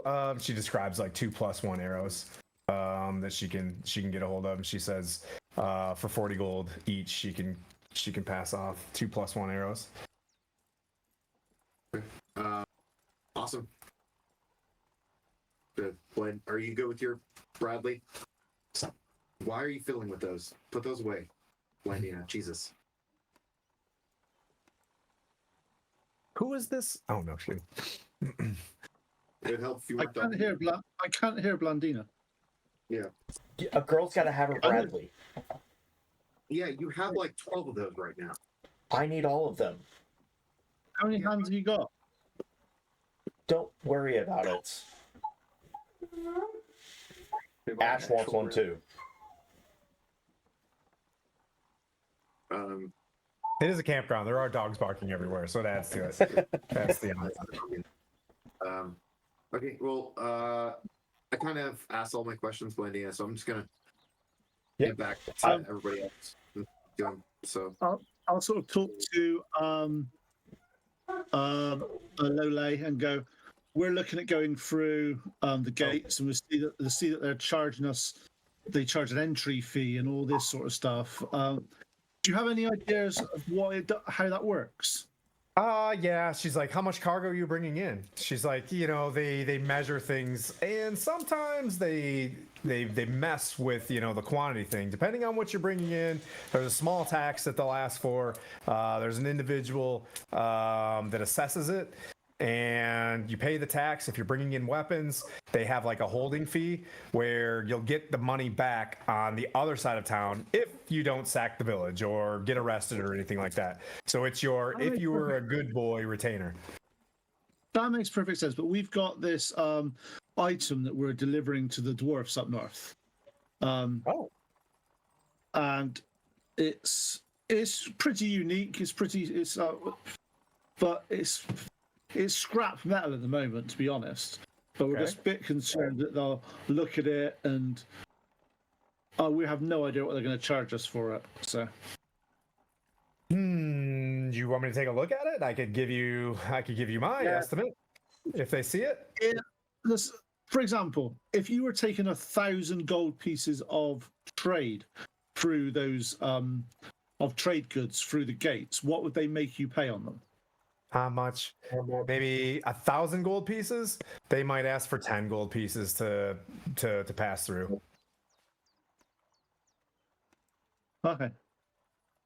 Well, It's just enough. They get a lot of trade through here, so it depends on the times, and it depends on what you're bringing through. To be honest with you, if it looks like it's a bunch of pigs or something like that you get anywhere, you know what I mean? Like that's if you're desperate. Sometimes it depends on how desperate you are. But no. Come and show you. We'll show you. It looks a lot worse than it is, but it's basically this massive ring of metal with some. I've never seen anything like that. It just looks. It is. There isn't too many constructions with this much metal, and as soon as Sheila, are you showing the campground? So you're in the campground. It's already had a couple people walk around, or is it covered? Yeah. It's undercover, and I sort of just lift up the cover and show her a little bit of it. She's like, well, I mean, I may only be a very young sorceress, but this is very unique. And she helps you cover it back up. She's like,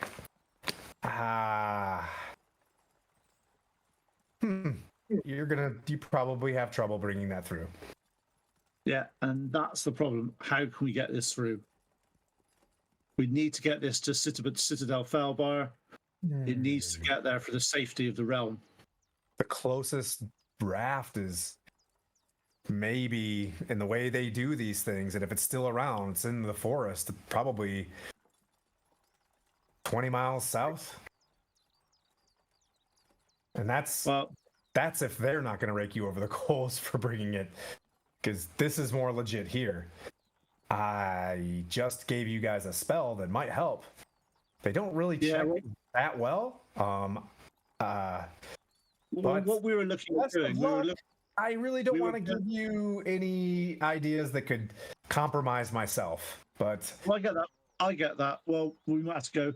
We've got some ideas. We're just wondering to see, and you've solidified them. So thank you. well, good luck. she walks off. You get the sense that you can kind of trust their word, but no one really saw it. If you guys want to, you guys can. Do you guys want to handle this tonight, or you guys want to wake up after our break and handle it in the morning? I think we'll handle it in the morning because then I need to copy that. Blandine can copy the spell properly.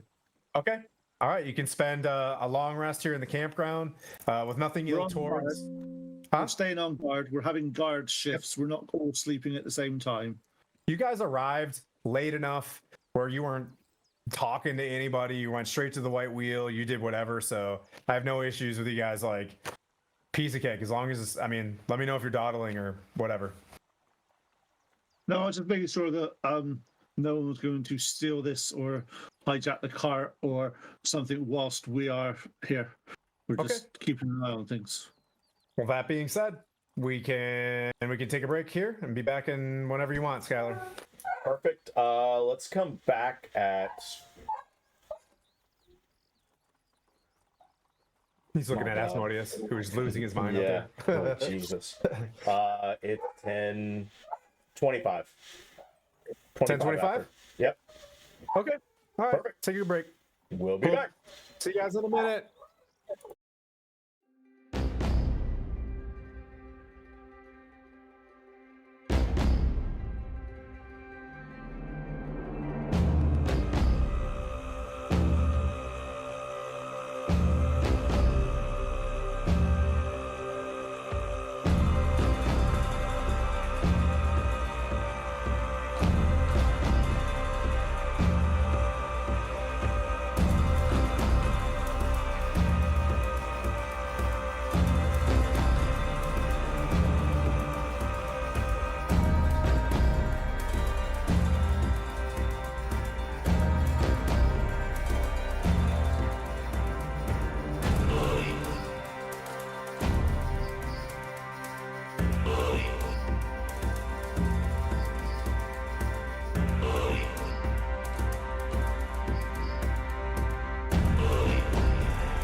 And we're back in a campground. We wrote a spell that lasts a minute. What do you do? The DM is really nice and gives us props for doing something clever. I'm going to try.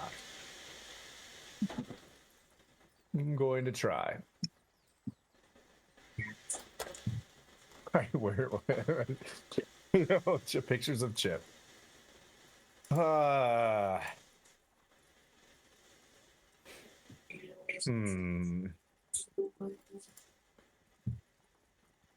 What's the plan, Stanley's?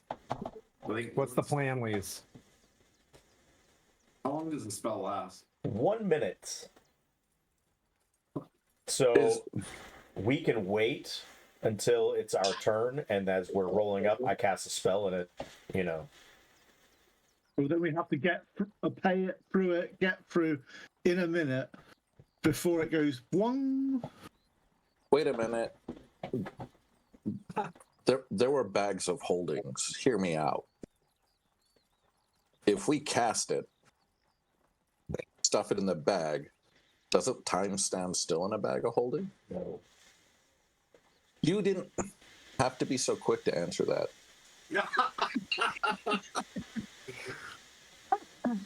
This is good D&D. I want to see how this. How would you know? Yeah. You can try Yeah, it. how would you know? What are you, a That's wizard? fair. That's true. That's a good point. You're not Anything that we decide on becomes a standard, and you have to be very careful not to let this game slip out of your hands. Oh, Pete. Is there? Wait. Okay. So let's go further down this rabbit hole. Can we do a time stop spell in conjunction with that? Who I has don't know. time stop? That's in the 50K range. If we could do time stop, we could teleport us to Felbar and not worry about this little Yeah. gate. And then we're done for the day. Hey, I'm just working with what I got here. I'm sorry, guys. You're talking to the same guy who used a staff of bird calling to slay a bunch of geese. I would say I must admit, I thought magics were stronger than this. They could last longer in a minute, but obviously, not being an arcane caster, I may have got that wrong. It's only a second level spell. I could. Here's the Yeah.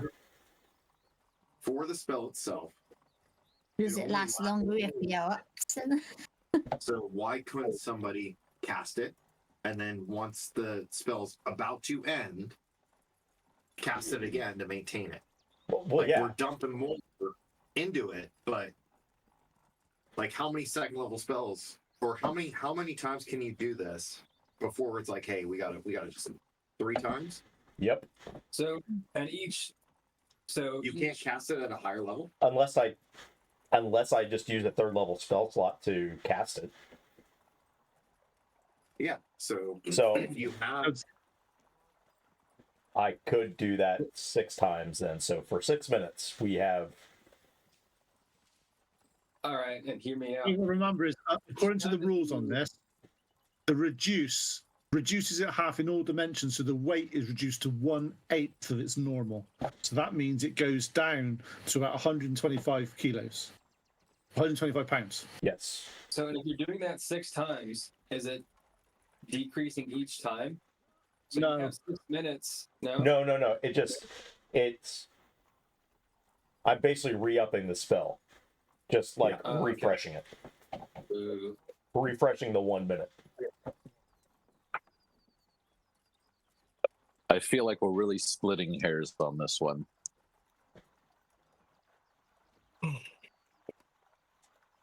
We just have to get it through the gate.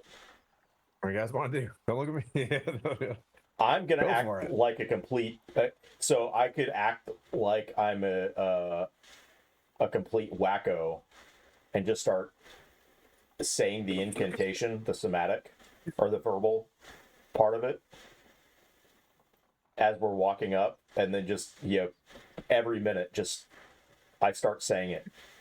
In the morning, I just start saying it every minute, and then that way, when we get to the gate, I'm just saying it, and then when I actually want to cast a spell, I do the No. somatic.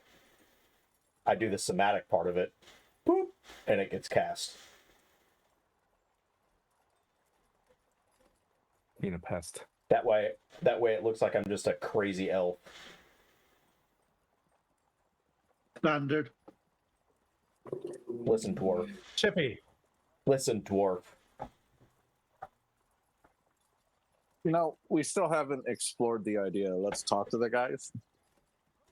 I mean, Based on what the Lalo. on Lalo said, Mhm. Lole said that it's going to be unobvious. This is going to be what the fuck's this? We need to stop that conversation.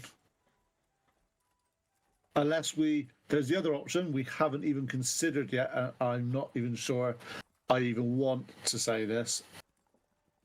Say it, But- dwarf man. Yeah.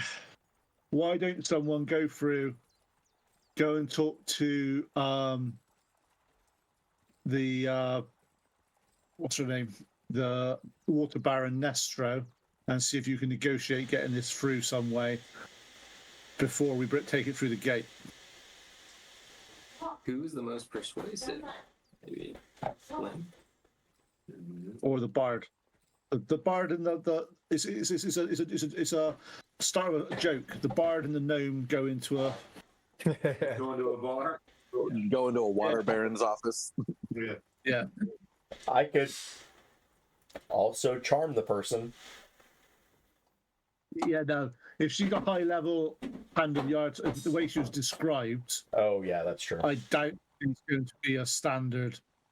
And so that's another option we could. We've got.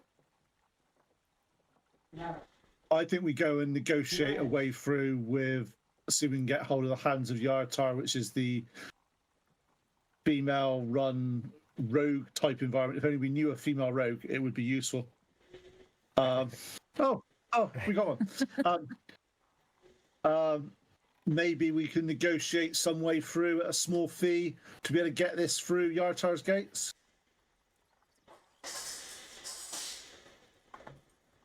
I'm open to that. I just think the 1 minute thing, I think, is by the time we get there and we cast it, it then suddenly shrinks down. People are going to notice it's shrunk. And then, unless we actually get through all the checks in 6 minutes, it's going to go boing, and everyone's going to go, "What were you trying to pull?" A slippery one eye. We're trying to pull this thing through. That's all.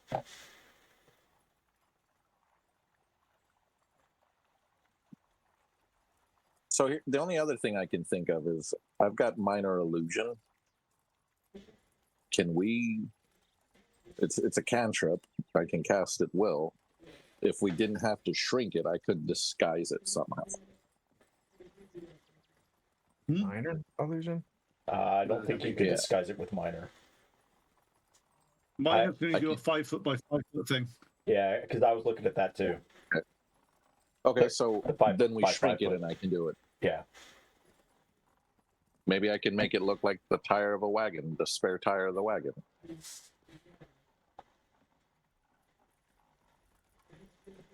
The thing is, it's Either still way, I only think- it only lasts a minute. That's the big problem is it only lasts a minute, and I've only got 6 potential uses of it. So Yeah. 6 minutes. So we've got here, then we've I got wish 3 I was a options. player right now. I have ideas to get through this. So The more you guys talk, let me the more ask I'm like, this. With my meta magics.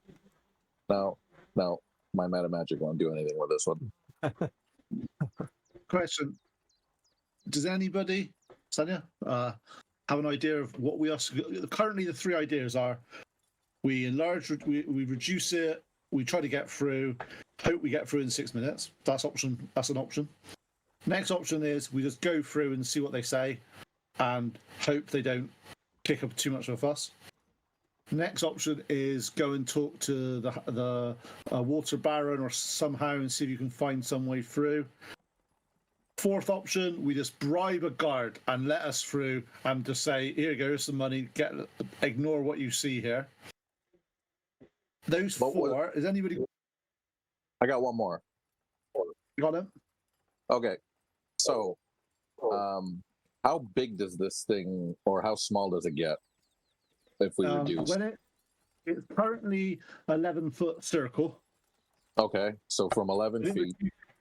It'll reduce down to a quarter of that, so it goes down to about 3.5 feet, but loses about an eighth of its weight. Goes down to an eighth of its weight. Okay, so here's my idea. Mono can shrink it. I'll grab it. I'll Misty Step to the other side and wait for you guys on the other side. Ooh. That's nice.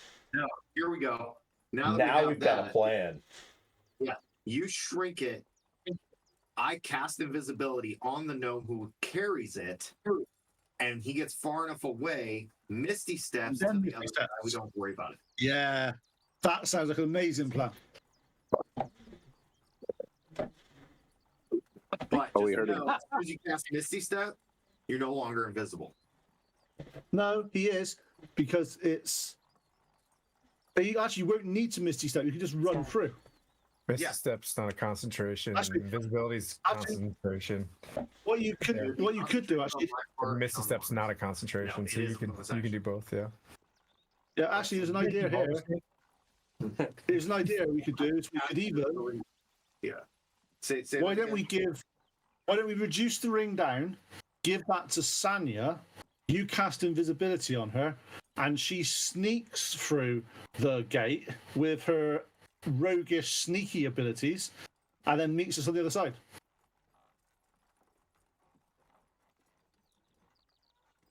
That'll also work. So with her check, I'll say if she's going through the walking portion, right? If you want to drive a truck through, you got to go through one thing. If you're on the walking portion, there's guards on this side, right? And they're not paying. Yeah, Once they check you, they're not checking people walking through the other side. You know that much. If she's invisible, she can go through any gate she wants For an hour. for an hour. Yeah. And the fact is, she's going to get through. She's going to be able Or to at get least a through minute. there. Or at least a minute. Yeah, that's what you're saying. It's a minute, or there's just gonna be a giant, like just. How far is it from the first gate to the second gate? Not far. 40 feet. So how fast can you move? You don't do the math. That could be all she's got to do is make this. You know what I mean? Like, it's not that far. Think of any castle's portcullis-y thingy. Yeah. I think we should utilize the rogue for doing roguey things because Tim loves rogues. This one, at least.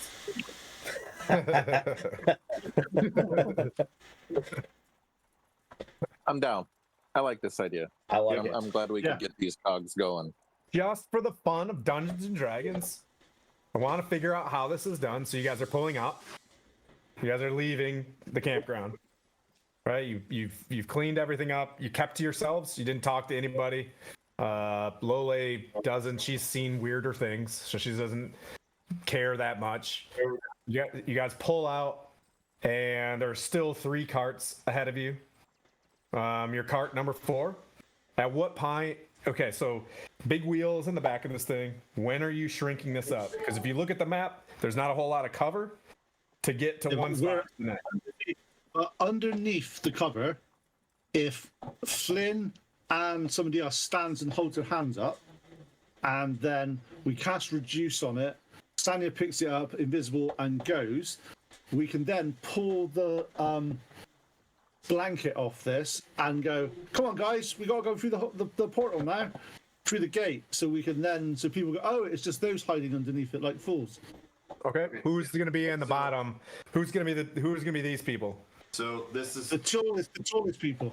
yeah. So I'll have to hold it with my head because I can't hold it above my hands because I have to play the lute or my sit turn in order to cast it. Kotal can. Yeah. Kotal okay. can hold it up. So like Coral and I can technically be underneath it while she's right there to grab it. And Blandina would have to be there because she would have to see it and touch it, I think. No, I just have to see it. Okay. So she would have to be underneath it. And then what we'll do is shrink it down. You cast invisible. That visibility, Sanya gets off as fast as you can and gets through to the other side as fast as you can. And then just before we get to the gate, we just pull the sheet off and go, come on, guys, stop fooling around. We need to get through here. It'd be full dash. Bonus action dash. What am I going to do? There's a massive ring one on the other side. So here's the other thing that I can do. I'll cast I can cast the enlarge. She bolts off with it, and then I'm also going to give you the bag of holding since you're going to be invisible. That way you just go with all of our shit that's in the bag of holding that were probably weapons and whatnot.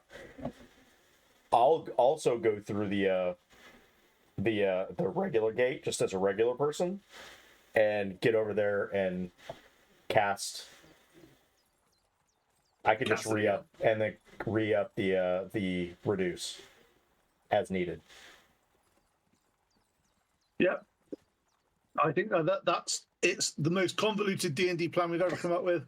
And it's going to work with no What issues. could possibly go wrong? Now, let's. So, do anybody want to back brief Kodal on his deception? We're holding the tarp. All right. Landina, So, Chippy. Landina, I will make a mark on the ground across in the dust so you know where I am. Perfect. Okay. So there is a bridge, right, that opens up into kind of a market street, and a bit of a harbor on the other side, like a dockyard thing. So Quaddle is underneath the blanket with his hands up, right? So when this thing reduces, he's underneath the tarp. Okay, right? Yep. Is that what you're saying? Yep. Okay. Yep. Just want to say this: as you guys pull up, a guy with a halberd starts moving towards you. You got, 2 rounds before they get there. 2 rounds, right? So make your reduce. So in reduce, then invisible, and Yep. go. That's it. Yep. So where's Blandina? I only have to be 30 feet away from the thing and see it to cast it. So I could be a little bit further away. As soon as she picks it up. Yeah. So just say it. Just go. Tell me whoever. You guys take your own initiative as you do this. If someone speaks up before someone else, that's on you. You guys are there. Holding up the tarp He's holding up the tarp from the inside. from the inside. Okay. Now go. As I'm walking past I'm going to walk past the cart as I cast reduce. And I just say it as I'm kind of walking past the cart and keep on walking to the front gate. Your character is not 11 feet doing this, so at some point in time it falls onto the you see the tarp fall onto your hands. So it's 11 feet long. 11 feet. Okay, so you had it like this. Oh, and he's just going like this. Okay, So like the height of it, there's no change to the height. Okay. Reduced. Yep. It's underneath the tarp. Are you in there? You're. As soon as she grabs it, strum the cittern, casting invisibility on her. Okay. Now.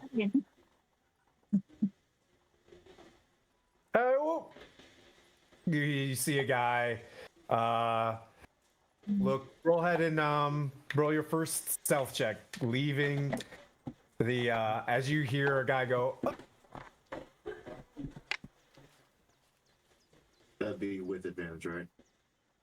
That she's in. 28. 28. What's he doing in there? You changing? And he just kind of walked up and he's just kind of staring, and you see a guy looking down into these things. What's up? What's under the tarp? Come on out of there. Surprise! It's like, I'm Sergeant Key. They call me Don. You're an NPC. Good job. So Sergeant Don Key. We this session. That's right. So Sergeant Key looks, and he's like, "You mind?" Into the cart, and he looks, and he's like, "Those are fine saddles." And he looks around, and he's like, "Hey, you! and Bryce isn't paying any attention. Excuse me, sir.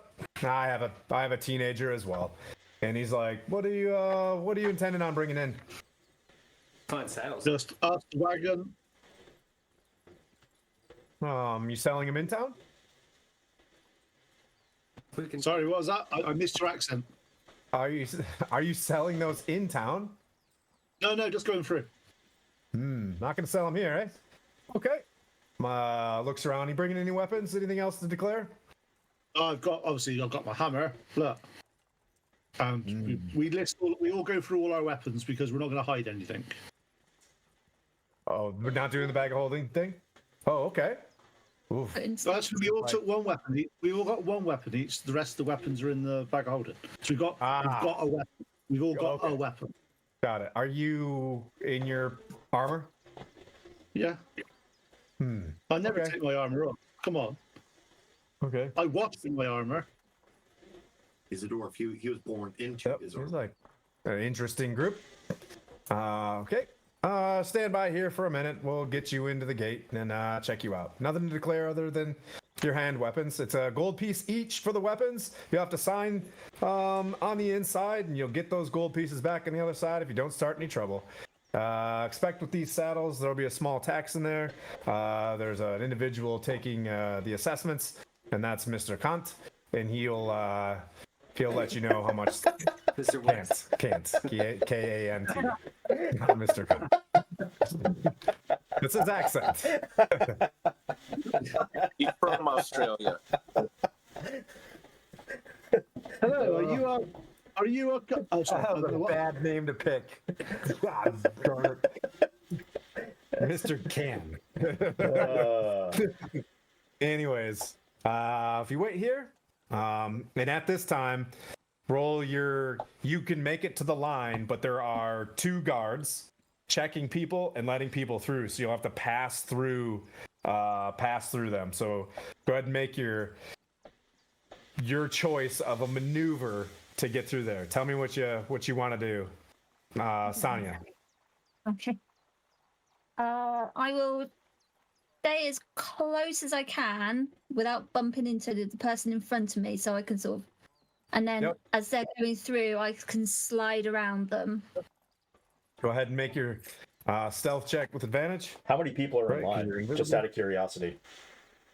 About 4 or 5. They're coming from the campground. You can tell that So they probably stayed. I would be at the back of the line. Okay. Yep, you're about in 4th back. Got 27. 27. Yep, there. You wait, and there's a larger half orc that's trying to go through, and you just kind of go sideways behind them before someone else gets behind you kind of tightly, and you're just kind of, and then you slip right in. Once you get in there, you notice it's a little bit echoey. You can look up 40-50 feet up into the sky. There's a couple, it's like square in shape, where you can see some dudes with crossbows kind of looking down, and there's barrels inside of a wagon, and they're going through them, and you hear them say like 3 gold for passing through to you said Silvery Moon, right? And he writes something down, and they pass through, and you can see people are coming through. There's a wagon parked heading in the opposite direction, just waiting to go. You can tell that they just rolled up and they're just waiting for the portcullis to open, and then they just leave. They're not really. There's a guard kind of, checking, but nothing too serious. And then you can pass to the other side, and they're not really checking on the other side as you walk out. Or you notice you could walk down the wagon trail and just you know what I mean, down the bridge where the wagons come up, and keep on keeping on. Just carry on following the flow of the people going through, and then once I'm through, I'll try and find somewhere slightly out of the way that I can leave my mark on the ground so Blandina can find where I am. So the portcullis goes up and down 2 or 3 times. You guys get the sense that the wagon coming out isn't very high. It's not checked or anything. They show a piece of paper right? And then you see them getting some money back. Or not. You saw that one time, which leads you to believe that yes, they give your money back for the weapons that you bring in. You guys get to the front. Sergeant Donkey's like, you'll go in and you'll speak with the assessor. If you don't cause any problems, you'll be able to move on your way. What's the assessor's name again? Kant. As he changes his accent, it's Kant. Two A's. Yeah. Two A's. I can't. Yeah. I can't. Say that The portcullis opens and the wagon in an English pulls in. that may be taken the wrong way, so I won't say it. Yeah. Got it. Oh yeah. So you guys arrive, and the assessor kind of, looking down like, pull up, please. Looks up and he's like, what do you have to declare? Just weapons rendered. Just Weapons weapons? rendered. Weapons, and then the saddles that we have. 3, 4, that'll be a gold piece each for the weapons, and then he hands a note and he's like, write your names. They'll verify your name on the other side. And these 5 saddles were transferring to wherever it's called. Well, I'll have to know where they're going. If you don't mind, it's just for our own tracking purposes, and if it goes lost, maybe we can help you. Is that going to Nornar's No, no. poll? Nornar's Oh, poll? No. Whoa. And he writes things down. 5 saddles. All right. 5 saddles. We got 6 weapons. That's 6 gold pieces that we'll pass back to you guys on the other side. And we'll say, are you staying the night? Do you plan on staying here? How long do you plan on staying? We plan on coming through. Really, we need to get. It's late at night. It's early in the morning now, so we need to just keep on traveling. Okay, so you're not going to feed the oxen or anything like that. Oh, we pick up some feed and stuff. We got quite a few bits of feed on us, but we need to make. Yep. He's like 5 gold pieces for the saddle, and then we'll call it even. Yartar's got to make its money. Yeah, thank you very much. All right. And then you hear, no, Roll initiative. carry on. And the portcullis, Crossbow. Yeah. the portcullis opens. Good job, guys. That was well done. Portcullis opens, and so you got to a spot where this thing enlarged again. I'm assuming, right? No. I was going through, and she was okay. going to a spot. Excellent. Blandina, you walk up. We're going to go to your portion of this Quentin Tarantino movie. So you walk up to the front, and they're like, hey, good afternoon. Or good morning. Good morning. Anything to declare? Only my Bradley. Very nice. And then they're like, do you mind opening up your cloak a bit? Yeah. Just like if you're, yeah. Hey. Oh. Yeah. Okay. And they let you through. Oh, thank you. I've been looking forward to Yartar for so long. It's my first time here, and I just Enjoy. Bye. Terrible. And they just like and walk you did really it. quick. You did it. You guys made it through, and now I need to find this spot. okay. Yep. Do a perception or investigation, your choice. 16 perception, because I'm Perception? Yeah. Okay. So when you walk into, you see the exit where normal people are just like walking and it's packed, and you just automatically assume that she'd been smarter than that and would have went down the wagon route. That being said, you can't walk it, right? So you kind of walk down to the end, and you get to a point where this area, like this bridge and this bridge are kind of side by side. Like there's a walking path. You get to the end, and you can see off to your right, there is a prominent like X in the dirt. How far away is it? It's probably been like a 200, 300 feet walk. No. How far from where I am to where the X is? Originally, about 300 feet. So once I get to the other side to where I can see it. Yeah, she would have. It would have been waiting for you on the other side. So There'd okay. be an X then. Yeah. So when I get to the other side, how far away would that X be? Not far. Okay. Then I'll just if I can I don't know see what it. you're trying to do. Well, I can cast it at 30 feet. That's so I just. Oh, yeah. So as long Yeah, as there's like a tree, you know what I mean, over there, and there's an X on the ground. and so as yeah. I walk by it, I just cast a spell and boop, Okay. continue. And then roughly 5, we'll say the interaction with you guys didn't take that long because you didn't have much to declare. There wasn't a lot of barrels and stuff like that. It was just the wagon. You casted 5 times to keep it reduced, and the wagon comes up. It's bustling.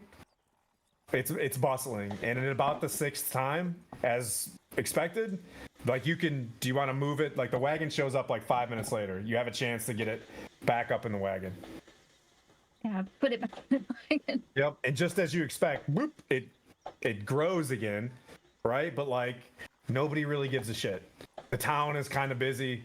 A couple people are like, oh, but it's the Forgotten Realms. You know what I mean? They're just like, cool, they got a wagon that's doing stuff. Once you're on the inside, you know, a couple people kind of looked and saw that, but it didn't, like, you get the sense that it didn't really raise too much of concern. When you get into the town, as you can see, there is, you know, a main kind of street that goes through. It'll go past this palace area, but it'd take you 20 minutes to get through the town if you're just heading straight out to the other side. I think we're heading straight to Calling Horns, right? Yeah, get out of here. So you're heading straight to the other side? Okay. You'll notice that as you leave that We got told that this place isn't very trustworthy and isn't very nice.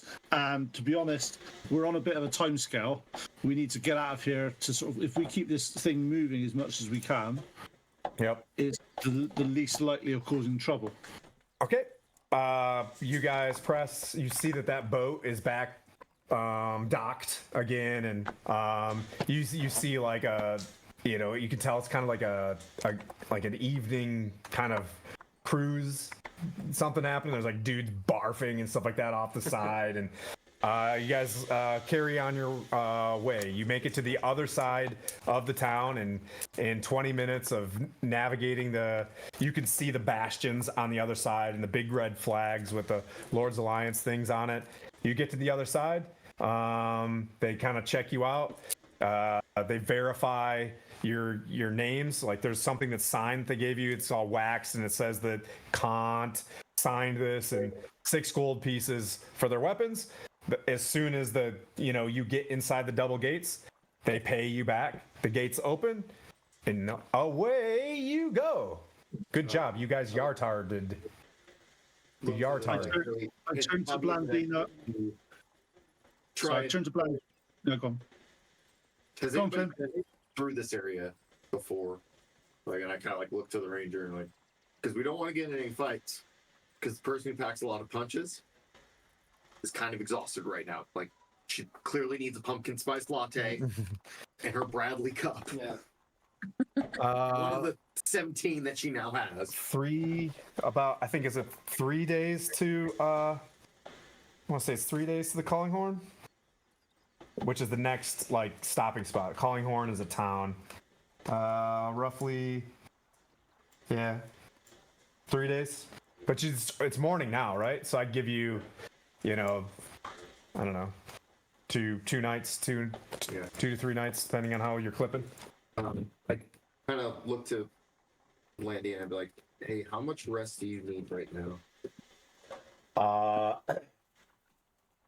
I could, but I'm gonna need a long rest to get everything back. I could basically get 1 3rd level spell back, or a 2nd level spell back, and that's it. Well, let's be honest. We needed to do it. There's no other way through. We're just gonna have to live. Actually, if I'm just on the, I can just go into a transfer. I get a long rest. You can generally only do one long rest in a 24-hour period. We've just done a long rest. We've just come through about an hour. Fair. That's fair. You've only been up an hour. It's very hard to go back to sleep. But I don't sleep. This same thing. You can't. I don't need to sleep. I just meditate for 4 hours. Yeah. Elves. In order to meditate, you're gonna have to, you know what I mean? Like have some. It's like sleep. It's just different. Moving on. If it's possible, put Blandina in the cart to save her precious legs.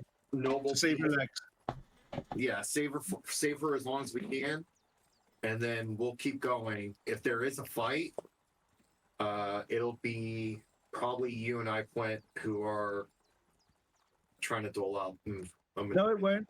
It'll be okay. Kotal can draw the damage. It's fine. Well, that like him and Mira just sit at the Evermore. Good to see you, buddy. Unspoken rule.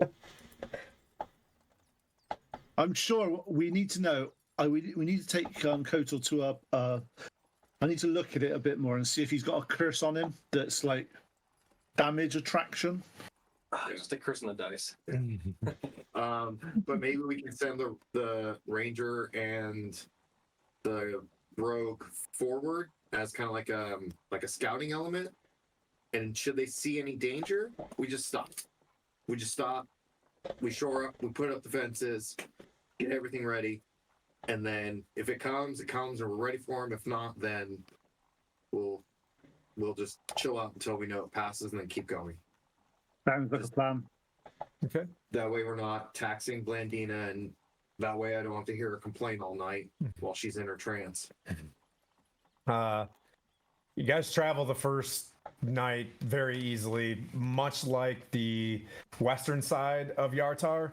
This one's got kind of patrolled. They did the sense, or they like to give their the people that do trade through the town a reasonable sense of security. So as you cruise a day's travel outside of Yartar, it's kind of populated. You'll see one of the town Yartar guards. Yartar guards. They say that as they walk by. They're like, Yartar guards, and they pass you. Watch out for the Yartars, and they kind of, cruise by you. But it seems very safe, and you guys are able to pull up and get a rest through the evening if you'd like. Continue refitting the saddles as well. So this is the second night of doing that. Isn't that the third night of doing this? Of the saddles? Yeah. Oh, it's the second night of saddles, sorry. Yep. Okay. Yep. So 3 saddles are refurbished. This is 3 nights of tokens-ing, or 4. This is the 4th night. All right. So you got one more night, and you are DM's Bane with AC of 42 and Spirit Guardians and just quit. Anyways. You wake up in the morning, going through your normal, priorities of work. I'm just kind of getting things moving a little bit. You guys made it a pretty good clip that way as you're telling stories, joking around about you guys sneaking this thing through the portcullis at Yartar. You get up and you move Sanya and Quaddle. You're not really seeing anything. You guys are moving along nice and quiet, keeping your eyes peeled, and it seems pretty chill. You will know that you do get an eerie sense to your north as the Evermores are off in the distance. You see, if you've seen the Lord of the Rings, where it's very marshy in that one spot where like the people fall in the water and they see the the dead elves. The dead marshes. Yeah, kind of gives that vibe with broken trees as far as you can see, where the trees are kind of cut off at the top. for a long ways, and it just looks like horrible terrain to be in. It's got like a real, dark, misty, greenish mist all through it. Like it's not a place you just want to just hang a left into. What you hear when you look up there is you don't go into the moors at night. Yeah, exactly. Yeah. The moors, they're dodgy. You don't go in there. Don't go in there in the night. No. Or do. Yeah. It's super fun. And you get, we'll say you travel through your second night. This is what, day 33, I think we're on, 33 or 34. Is that the last? Is that like the fifth night we've been out there? I'll give you, fifth night, and you can reach the calling horns the next morning. So if you do you want to make it to calling horns in the evening, or do you want to get to the calling horns in the day? You have your choice. I don't care because I've made my plate amount. Okay.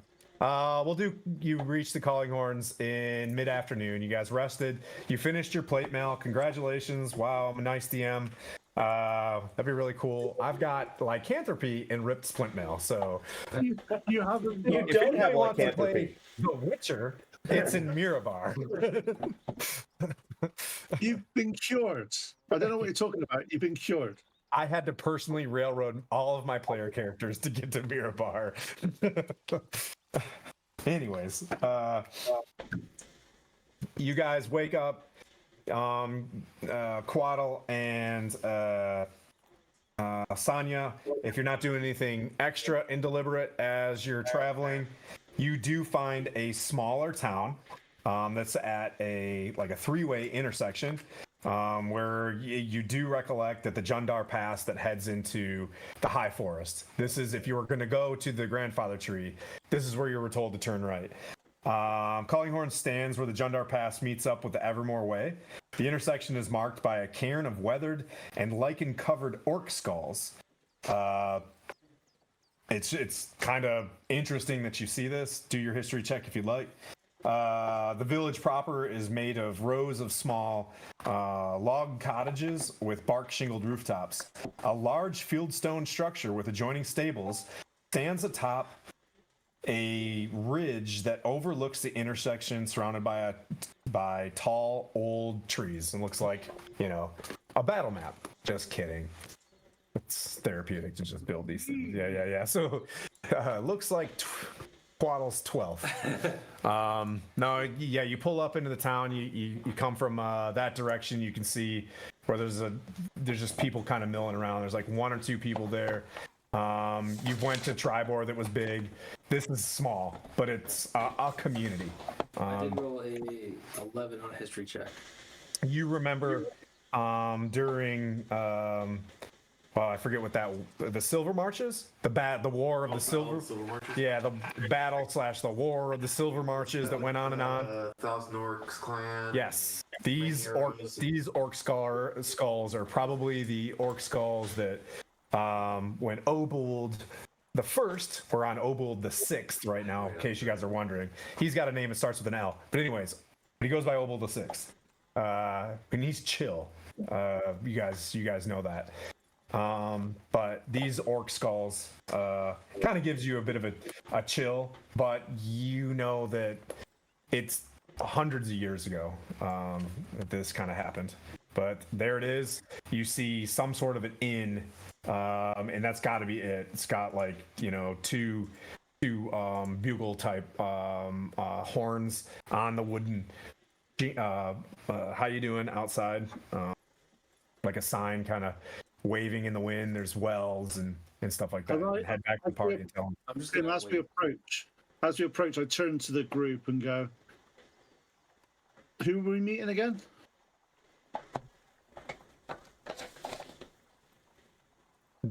I didn't You have a name guys written didn't down. have anyone that you were meeting here. You just knew that this was the turn to get into the High Forest. You guys have traveled. I'll say it's almost evening again. You know what I mean? Like it's almost. You guys are getting tired. You guys, it's the fifth day of making plate mail, etc. Are we gonna stay at the inn or are we going to press? Or are we going to sort of find somewhere else to stay on our own? Still, I think it's still fairly early. What's the time currently that we got to the inn, Tim? We can say it's, I don't know, like 4 p.m. You got another 2 hours of daylight probably if you wanted to. You can see there's someone sitting outside in the inn. It's like kind of quiet, kind of waves at you guys. You'll have to go by it as you pull up anyways. To be fair, it'd be nice to get off the floor and ask you to have a bed for the night. I'm sure Blandino would want one. It's been a long road. Yes, please. Please. Yeah, so if you guys pull up, you guys meet Tamerlane Zor. She's 60 years old, very spry. Think of oh, her name escapes me right now. But anyways, just think of she's got like a bit of a kind of a cowboy hat on, like a leather skirt that goes to her calf, boots on, and she's got like 3 small daggers on a belt that crosses her chest, and like a short sword on, and she walks up to you and she's like, "Hey, welcome to Calling Horns. You guys need a place to stay for the night." Think of a Diane Lane kind of energy. There we go. That's what I'm going for on this one. 60? What's the price? What's the price for a bed? For you guys, it's I think they have it in here.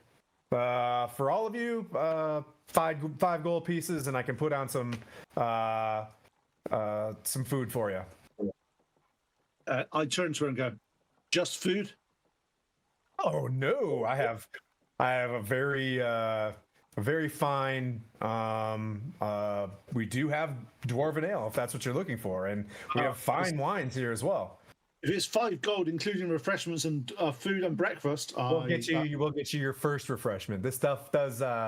It is tough getting it out to the Calling Horns, but I'll get you your first. And she looks at you and she pats the plate on your plate.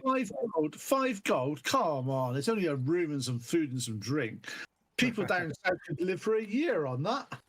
Come on in. You know what I mean? She's like, "We can work with you." You make smoothies and here. She goes out and sets a couple mugs down. What's up, Blandino? Do you make smoothies here? She just looks at you and she's like, "I can make anything once." And she kind of yells. She's like, "Dave, a smoothie for this blonde elf." Yes. And I'll pull out a Bradley. Right, a smoothie coming right up. I'll pull out a Bradley that has a symbol of Moradin on it, and I'll hand it to Quint. I go, "I got this for you." Is there L on it? Huh? You could put whatever you want in it, and it stays cold. Well, that sounds good to me. But one thing I will say, we need to make sure we have eyes on our cart and our ring at all times. We can't have all of us in here at the same time. Good call. All right, I'll take the first shift outside. Quaddle's taking first shift. What could happen? Yeah. So you pull up. This is your inn. Tim, 2 seconds.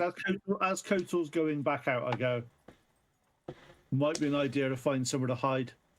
Keep an eye on the cart. Keep out of cover. Stay in cover. Keep out of sight. I don't want to be patching you up when I come back out to relieve you. Oh yeah, sorry. I'd hate to put that burden on you. Well, no, it's just look. Your blood looks better inside your body than out of your body. Okay, and I've seen a lot of it out of your body. Cool. Thank you for the sound advice. Well, there you are. That I stay hidden. If you want me to, I can also set alarm around the cart. Oh, very nice. All right, so you guys, you spend your evening. You're sitting down. You you have a few drinks, and you guys take your shifts at the old Calling Horn Inns. You're outside on the first shift. Where do you plan on sitting? You just there's your Calling Horn Inns, and that's your stables, and your the wagon. Just assume the wagon's back there, but This is the inn right here. Yep. Well, everybody's kind of like sitting in the inn, try to see if there's anybody like playing music or anything like that. Okay. I'm literally just gonna like put something out and just start busking. Okay. There's a guy, sitting off to the side. He's by himself, and he's got bandana, black mustache, kind of a loose silk shirt, and he's also got some sort of like small a ukulele, a uke, just kind of like hanging up. Listen to whatever he's playing, and then go in tune with him. Okay. And then just start playing with him. Yep. And yeah, you guys hit it off. Yeah. And just kind of hang out until you decide to go to bed. Looking to try and get lay of the land, Okay. rumors, that type of thing. As I listen to patrons and listen to him talk. It's just him in there. You can tell he's passing through. Yeah. There's another horse that's inside the stable. His name is Priamos. And recently he talks about coming from this place in the mist. He's got like bad memories of it, and he starts playing like he's like a bing bang, a bing bing dang. Do you say bad memories in the mist? Yeah, a bing. And he's just he's like, yeah, my home was, he talks about being recently freed from, this vampire in this weird place, and this group of adventurers had freed them. This is a totally random NPC. This is not a side quest. Since you were just asking, and he just kind of tells you the story about wish he had some grape mash, some really good wine. And some stomp number 9. It sounds like a bing dang, a bing bing dang. That's exactly what it sounds like. It's my favorite piece of music. If I do recall, I thought we had a bottle of that. Oh, I think you do. I think we had a bottle of it. You do. You have Purple Smash or something. Grape Crush number 9. Which one do we have? Yeah. As soon as you do this, he's like, "Whoa! I just came up from the high road, from the high forest that was near Daggerford." Yeah. What's up? Do we have the purple grape mash? That's what he just said. Yeah. He remembered it. It's not the red dragon crush. Something like that. It is a Barovian wine. Yeah, It is a Barovian wine. The rich champagne de la Stomp. Not that. Champagne de la Stomp. That would be super expensive. It can be. Yes, it's Champagne de la Stomp. That's fine. So you can pop that with him. And since you guys are playing this, that's fine. Priamos does say that he did come from the high forest. He's like, I passed through Noanar's Hold, and that was a bit weird. It gave me those Strahd vibes. I had to get out of there real fast. Kind of creepy. Why was it weird? We've got to go there. Yep, they talked about the ghosts and the wild hunt. It is a very ancient thing. What is the wild hunt? What do you mean? What did they say? I did pass through it. There's an inn there called the White Hart Inn. It's the only place that is kind of active. There's a bit of a fruit that runs it that seems to be talking to ghosts all the time. Let's see these ghosts. But I think it's just because it's off on its own that maybe he's a bit nuts. But having been dealing with that in my past, I just decided to go through. Us Barovians, we've had our fill of the ghosts. In no way am I trying to get you guys is Strahd entering this campaign whatsoever. It's just a good NPC. Absolutely not. Well, Strad's a good NPC.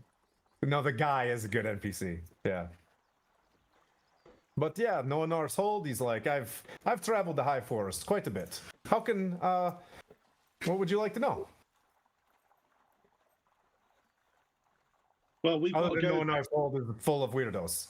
Yeah, but is there anything that we need to be aware of? Did you know? It's just, obviously we've got a delivery quest which will give us a little bling as we enter and go that route, and we just want to make sure that it's going to be straightforward and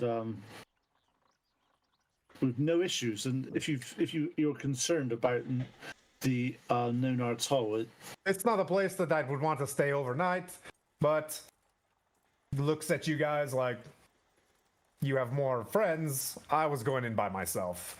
I was out of there. Were you Place scared? around here is creepy. Were you- Calling horns, creepy. were you confused? Were you concerned because it was dark and creepy, or just concerned in general? It seemed like there may have an ancient past. They tell these rumors of the wild hunt and the ghosts in the forest, and you have to stay here at night and don't travel in the forest. It's well, I got there in the morning and I was like, neat, and I left this fast. It's about two days south of here. Didn't see any ghosts myself, and believe me, I have seen ghosts. But I didn't stay there overnight either. So, are you going to Nonar Cold? Well, that's where we're off to.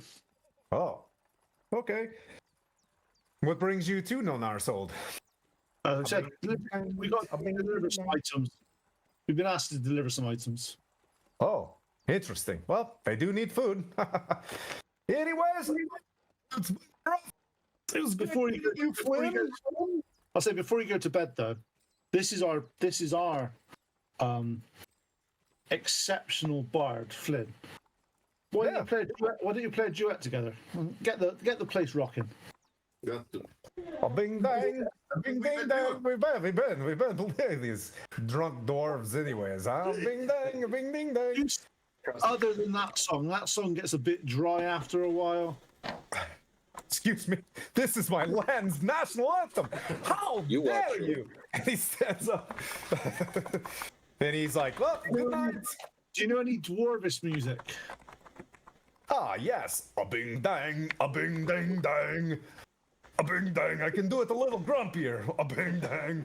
And he says, good night, everybody. I want to put this NPC to sleep.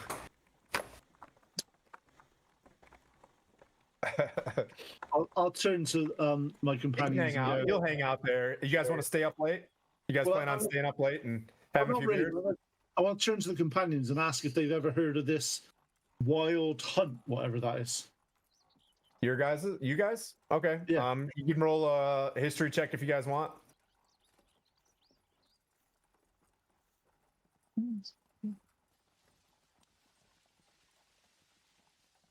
I got 14. What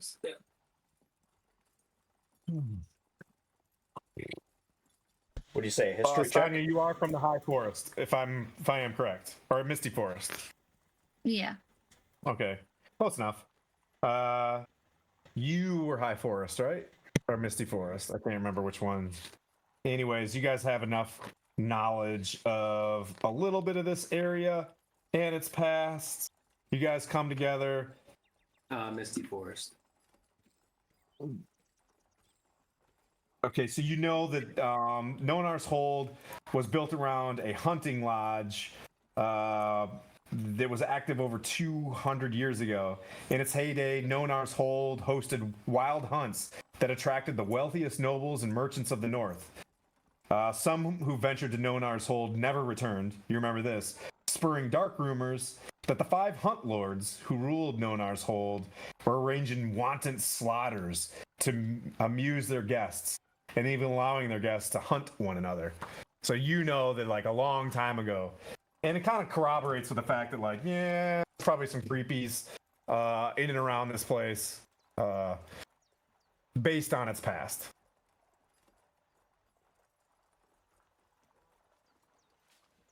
Well, It would be nice if our noble had told us this information, wouldn't it?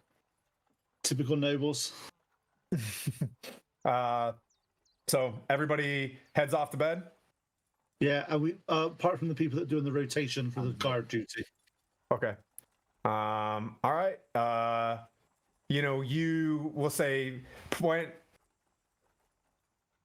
Anybody want to stay up late? Everybody heading to bed? Like, we'll go around the room. What do you want to do? When do you decide to go to sleep and begin the Probably guard just- duty times? Go out to the cart and then I'll watch the cart first. Sweet. Oh. Continue to. Were you drinking? That's my sister. Did you have some libations? Oh, staying sober. All right, excellent. And then you're taking second shift then.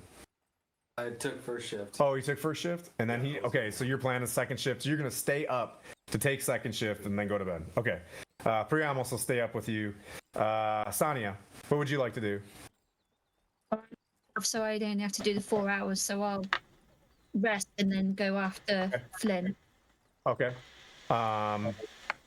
Let's see. That brings up Point. Seeing as the elves don't need much rest and I get grumpy, I make sure I get my 6 hours and then I sort of wake up a bit and do. Because as far as I'm concerned, the elves could do 4 hours trance and cover most of the shift if they wanted to be useful party members, but they don't seem to step forward and do that, especially the Glandina. So much shade. It's because we're ladies, dwarf man. Hey, equal rights these days. Don't matter what sex you are, get the job done. Right. So, Twent does his sort of 6 hours and gets up for like the third shift because he's pretty sure he's going to be needed for it, and then he'll go back to sleep for the rest of it. Okay. Fourth shift because Sanya's done the third shift. Heineken. Anakin will take the shift before dawn, and while he's waking at dawn, he's doing his morning thing where he's talking to animals and everything. Okay. Blandina.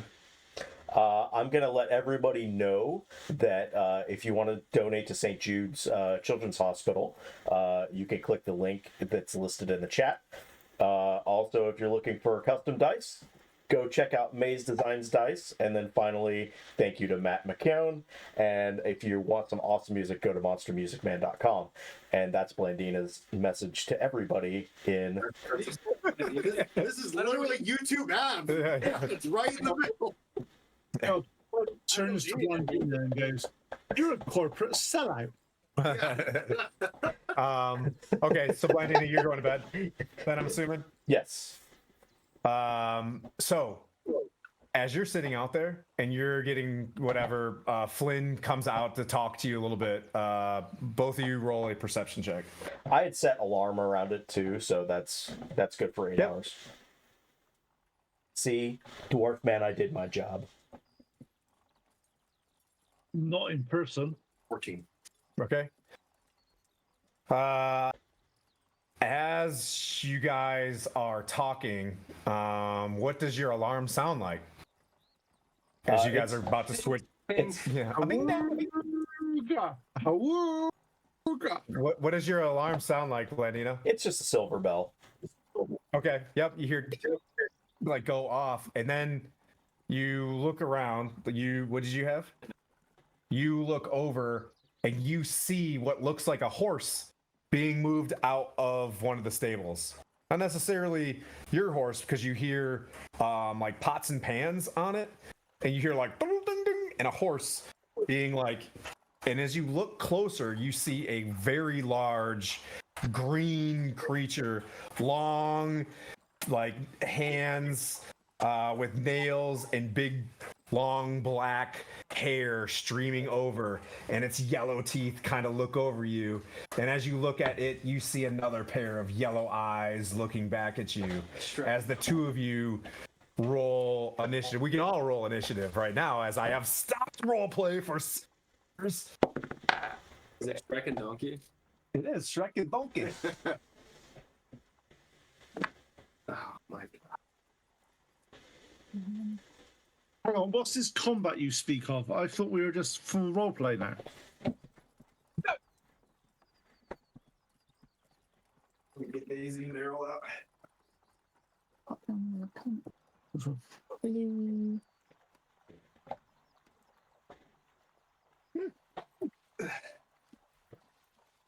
Come down here.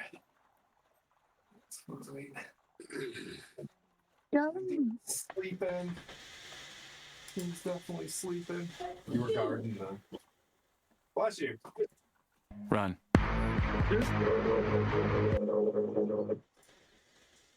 What's that? Come on.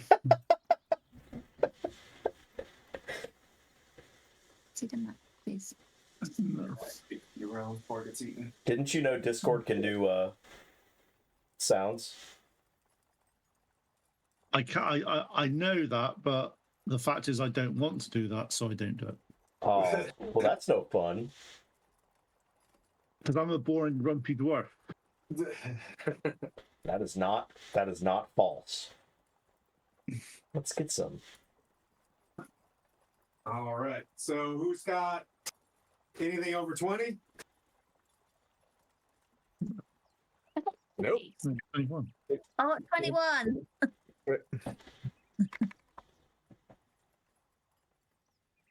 You want it? I'll just put you in the book.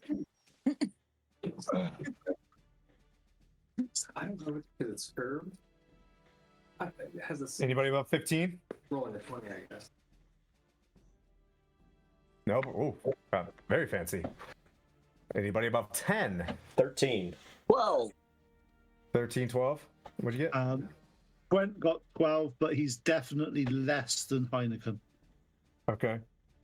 because my dex is really good. And are you sleeping in your armor? Nope. I live in my armor. Unfortunately not. I live in my armor. That's fair. No, I totally sorry. believe that. Yeah, actually it'll take believe a that. couple rounds. I think it'll take at least 3 rounds, Quinn, to put that on. Let's see. Revanche. What'd you get? 4. Is that everybody?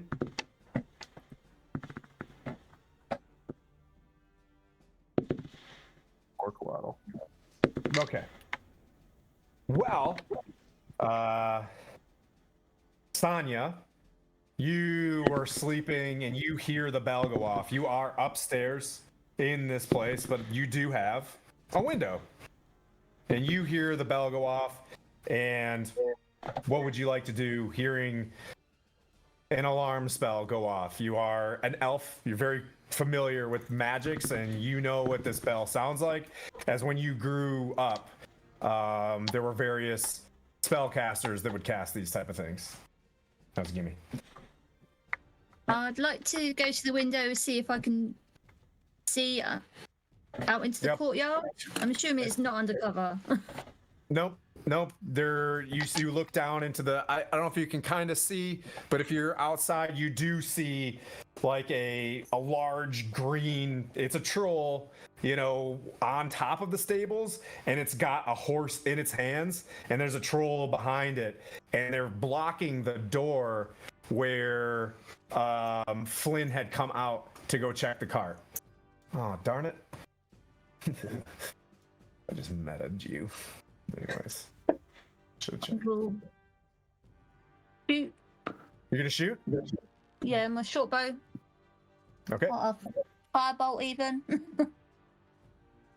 I keep forgetting I've got spells. You hit Oh, firebolt, the one I can see. I'm sorry, what? You're gonna fire at the one that you can see? Yeah. Okay. What'd you roll? At 8. Oh. Yep. From the window, you see immediately an arrow fly out. As you hear this at the same time, you're like, they'll rogues. They're so quick. But you saw one arrow. You got another shot, correct? No, I was firebolting. Oh, firebolt. Oh, okay. So, yeah, because I told you it was a troll. Brilliant. So the fire flies out and does hit the top thatching of the stables. It begins to kind of smolder. Anything else you'd like to do? Nope. I'll shout to make other people aware that the alarm's gone off. Okay. Yep, you can yell down the hall, and it Yeah. basically wakes people up in succession in initiative. We'll go with trolls.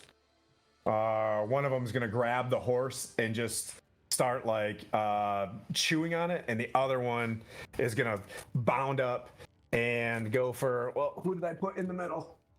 I'm gonna go with pull in on this one. One bounds up and is going to take his multi attack, his or hers.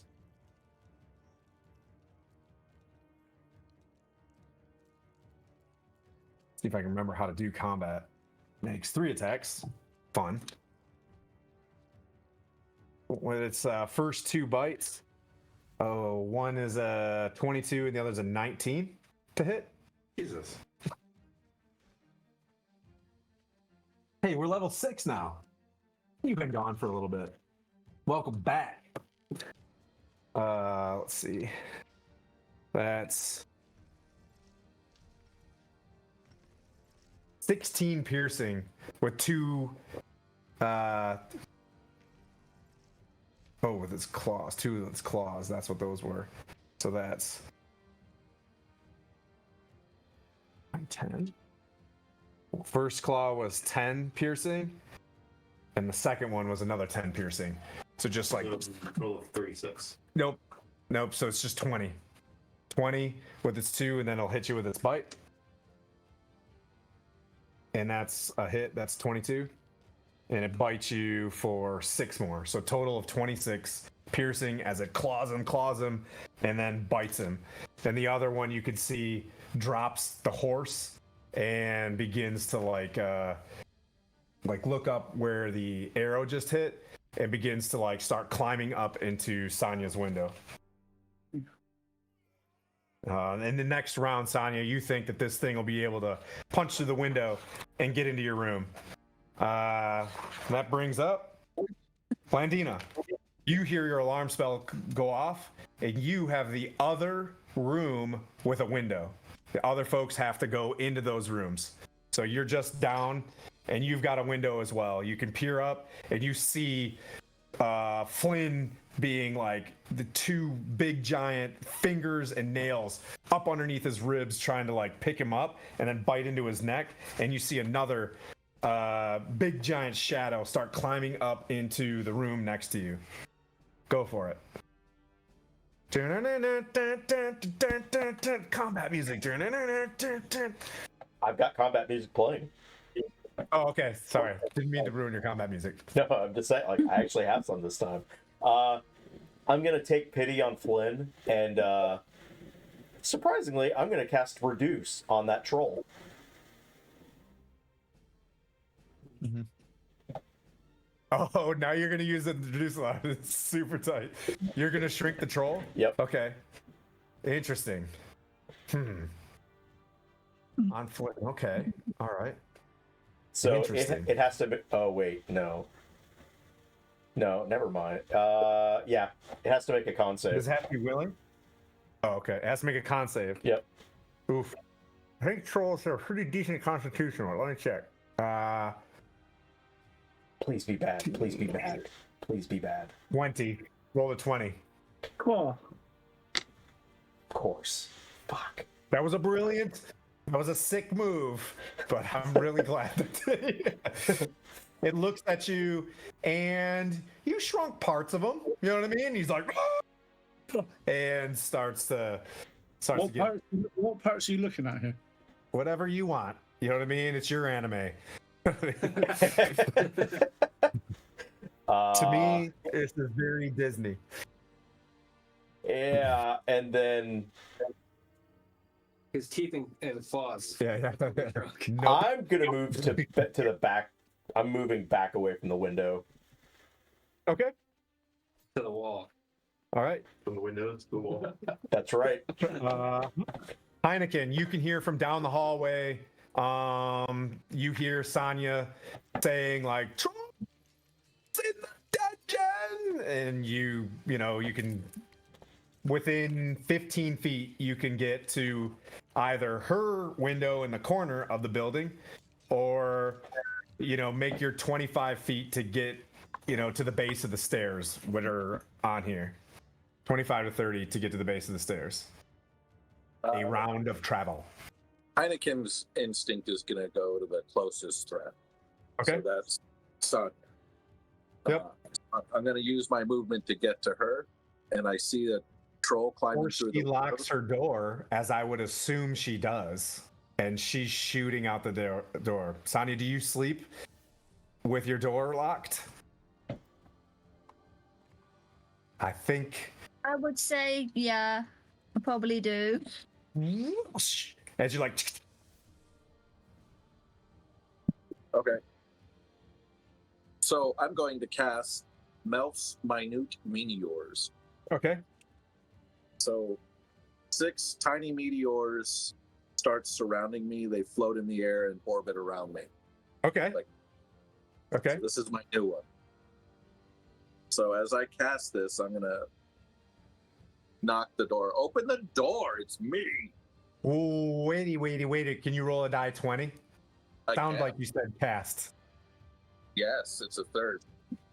14. Okay. Yeah. And your meteors arrive as planned. Oh, darn. Okay.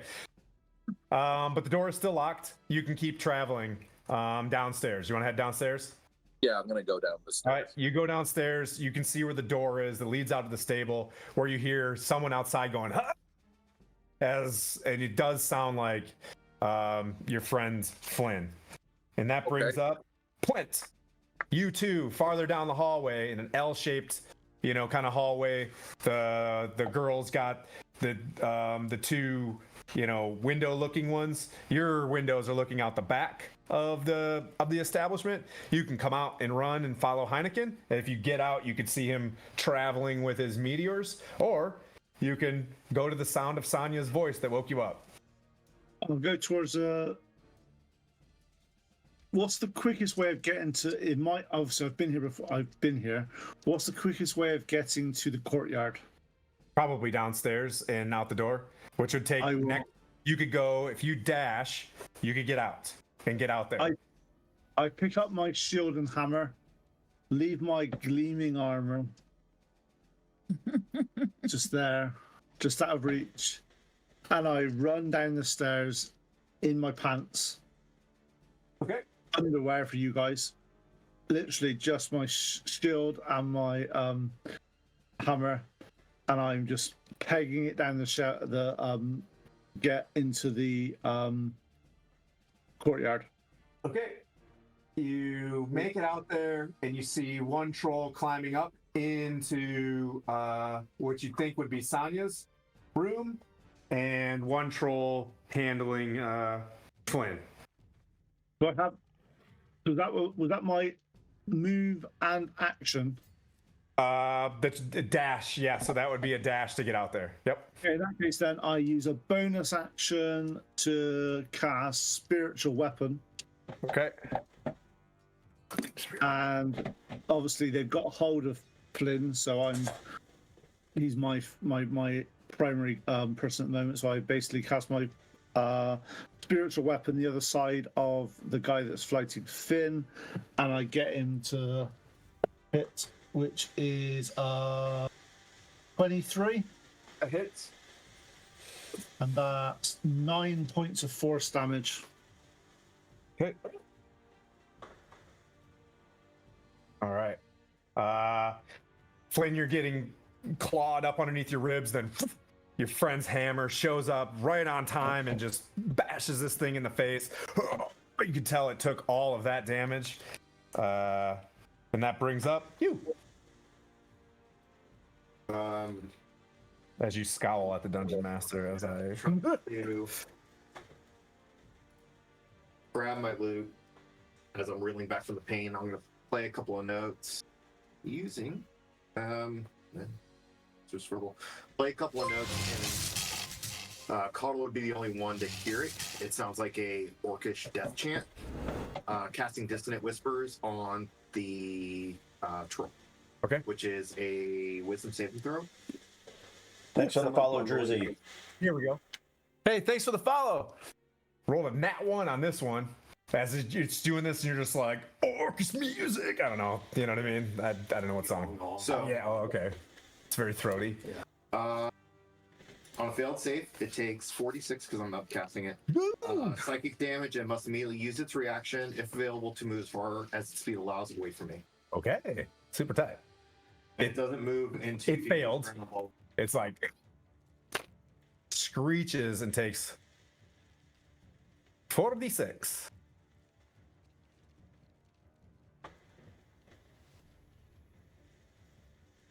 10. 10 psychic damage. Okay. All right. And it has to run away from you? Yes. Do you get a... I don't think... Do you get an opportunity attack from it pulling away from you? If it's moving outside of my melee, yeah, it should. I'm just going to try to climb up over top of this. But you're the DM, so careful. Trying to run away from you. It's going to follow its friend Insomnius. You can do an opportunity attack. Okay. It'll be one of my axes. Okay. For a grand total of...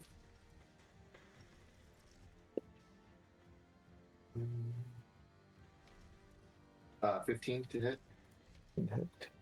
Actually, it already used some movement to get over there, so it's over here. 15 to hit. Hits.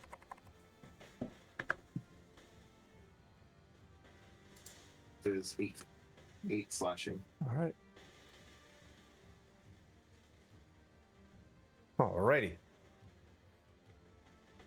And then I'm gonna try to move around, kind of get more distance to figure things out. Looks like, On the other side of the cart. yeah. All right. Kind of pull back in the street. You can see the streets a little bit like oil lantern lit, you know, on that side. Inside the stable area, there's like a kind of a small, one of those smoke lantern things sitting against the stable. And the top of the stables themselves, some of the thatch is catching fire. So it is starting to get a little bit brighter out there. And that'll bring up Quaddle, I believe. Everybody went? Quaddle. Okay, so I'm going to. Not die. Yeah, let's work on that, huh?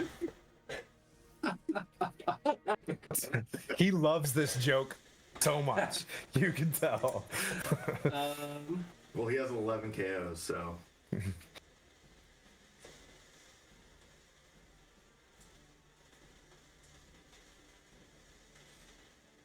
And that brings I'm up. going to And Sonya, you're on deck. cast Hail of Thorns, Okay. first level on. I thought Hail Thorns was just on your weapon. No, Oh, because that's your attack? I have to cast it, and then the first ranged weapon. If it hits, then that's Okay. So I'm gonna cast Hail of Thorns on this guy right here. Okay. The one running away? On the roof. Oh, on the roof. Okay. Yep. Okay. It's like hands are inside the window, getting rid of it. Okay. So I gotta do my.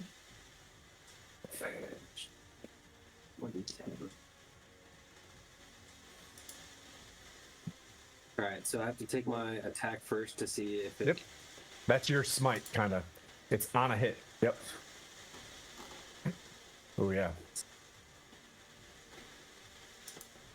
Yeah, you're out there. You can say that to him. Be like, don't forget on the mark.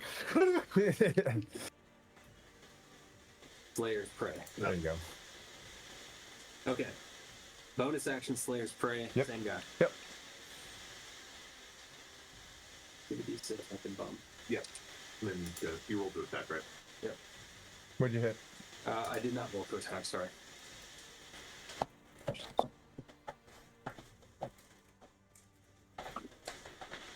Ooh. What are you? Single digits all day. Yeah, you get another attack, though.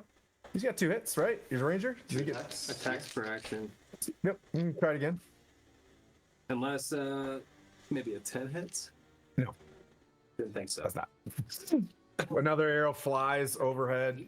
You see it go into the darkness. 12 hit. Arrow flies. You're trying to get steady on the back of this thing. Sonya, I've tried different. this thing is coming up in the next round. You see 2 arrows go back, so you know that a friend is at least trying to target this thing. And you're in the window, and this thing is in the window. You got a nice protect the castle situation, if you want to. I'm gonna go and try and stab him with my Right. dragon tooth dagger. Okay.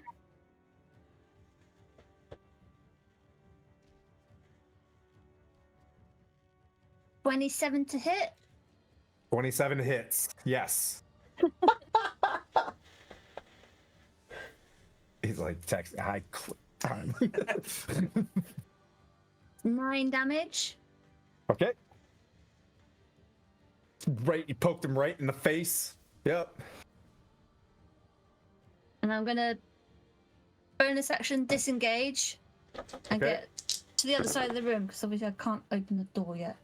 Yep. 10-foot room. It's going to be in there, but you can non-action. You can definitely non-action the latch on the inside to get out. So I have no issues with you disengaging and getting out and heading downstairs. Yeah. Okay. I'll go as far as I can.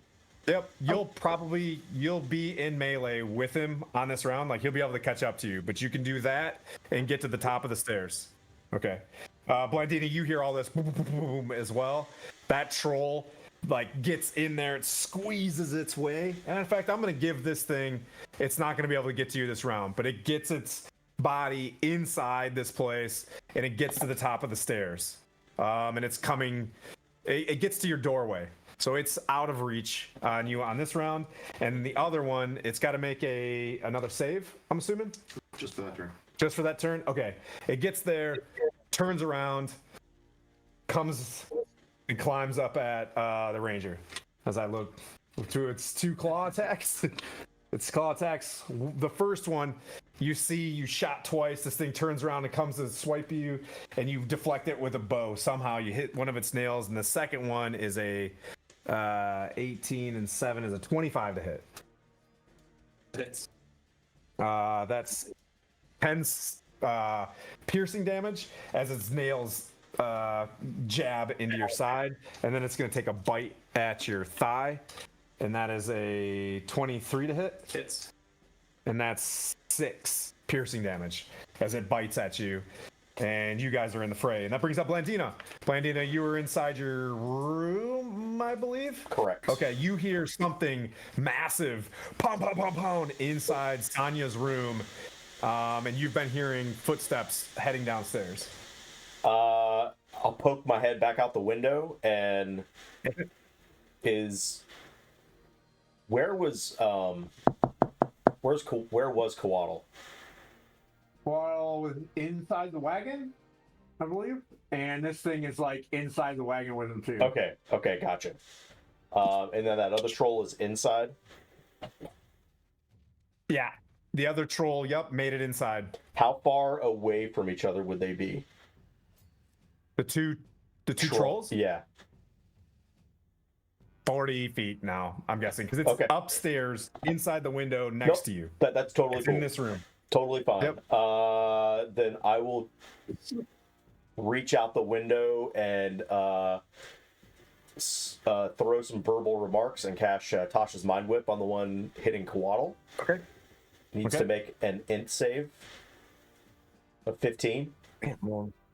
It passes. Oh, unless it's got a negative on the intelligence, which that could very well be the case.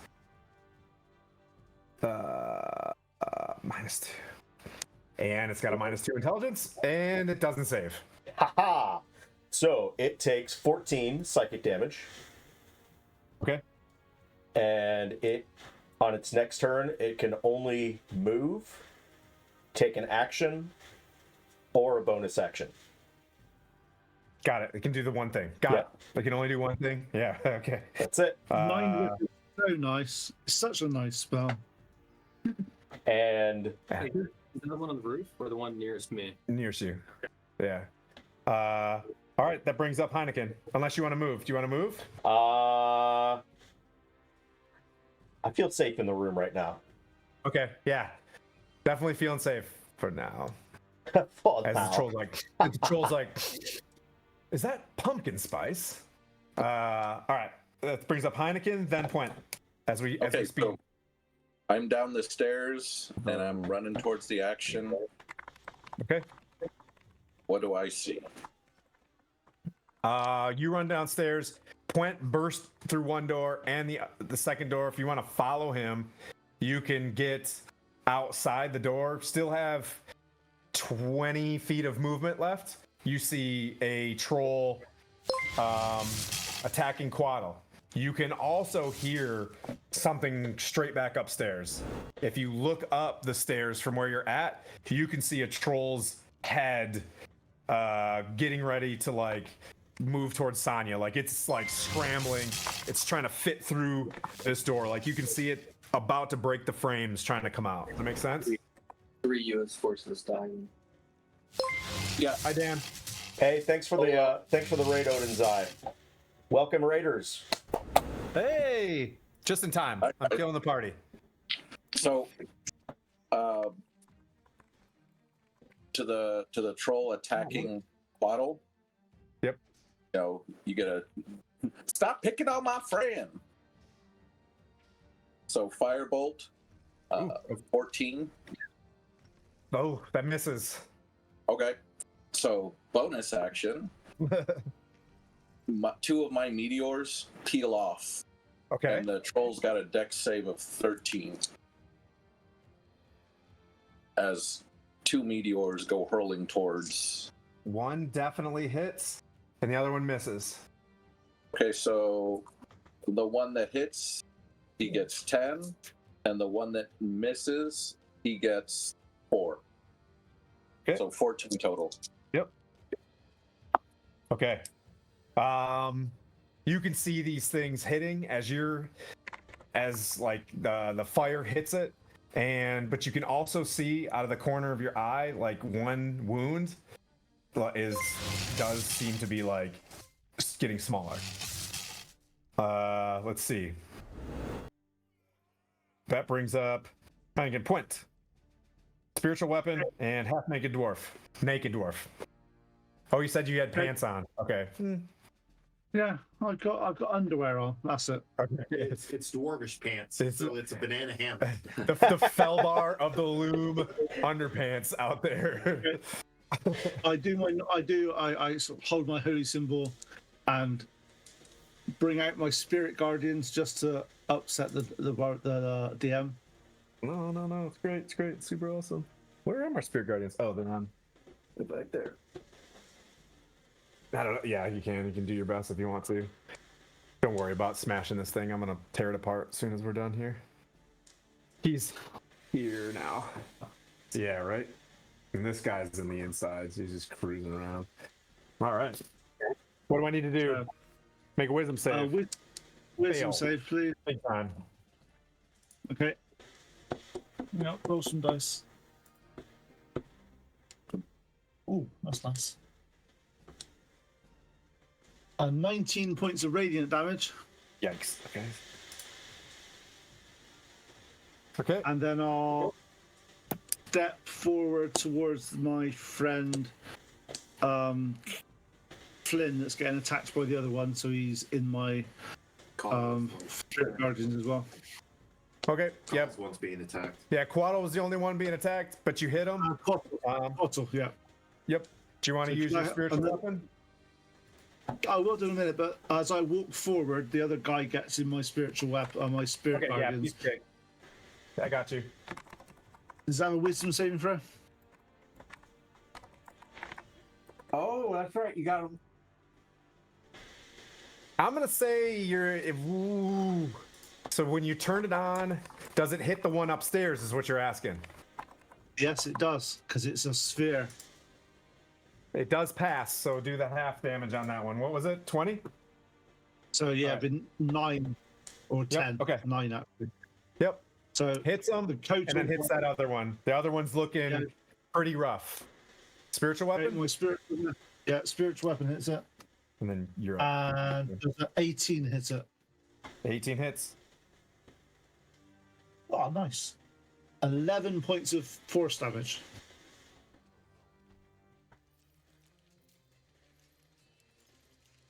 Oof.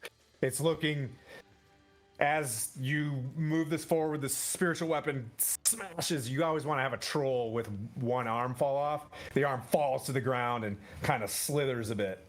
But it's missing one arm, but the arm is still kind of moving. It can still attack, but it just looks fun. Let's see. That brings up Point. Or Flynn. I've heard trolls like to die to inflict wounds. The troll there's a troll in the window. Yep. And like trying to push through it. It's already in. It's inside, so you don't have. Okay, because earlier in the turn you said its head was through. Yep, it got through to Sonya. It wiggled through, and it's in the doorway. Like it's in the doorway inside, looking down the stairs. So they can hit them from the inside. If you want to, you can move down the street and you can see them through the window. Is that what you're trying to do? I got no problem with that in terms of time. Where's he at in the doorway? Just in the doorway? He's in the doorway? Yep, in the doorway, I'm trying to going get to the hallway. Position myself where I can actually see into that room. Yep. If I can. Yep. Doorway, cloud dagger. Ooh. Okay. Ooh, okay. Fun. And it immediately takes 64. Okay. Slashing damage. Go for it. Blandina's in the window, but you do hear like. It's just a 5 foot. Yeah. All right, cool.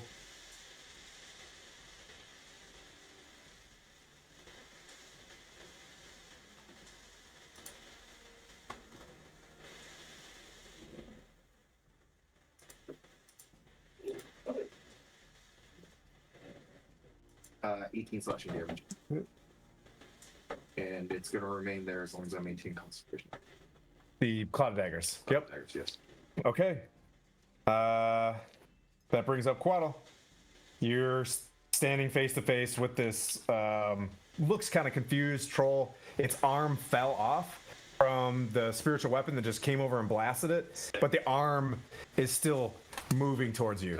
Yeah. It's thinking towards you. Da-da-da-dum. All right, I'm gonna use my glaive Okay. to try and inflict more damage on him. Okay. 2 attacks. Oh, 2 digits finally. That's so sad. 22. That hits. That hits.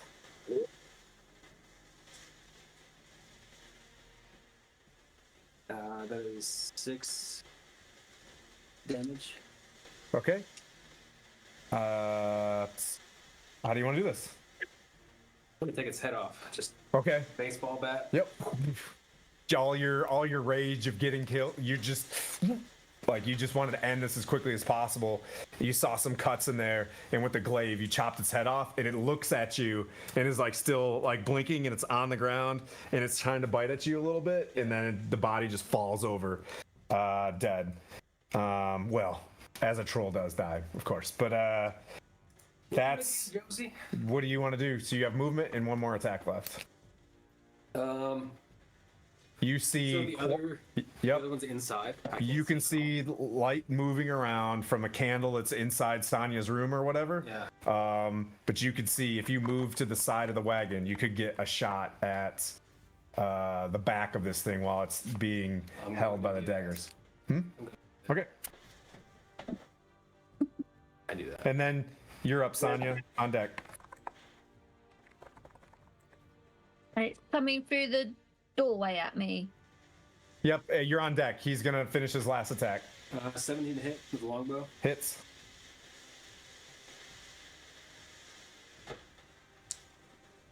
All right, that's 6 damage, but he still has Slayer's Prey and Slayer's Prey and Hail of Thorns.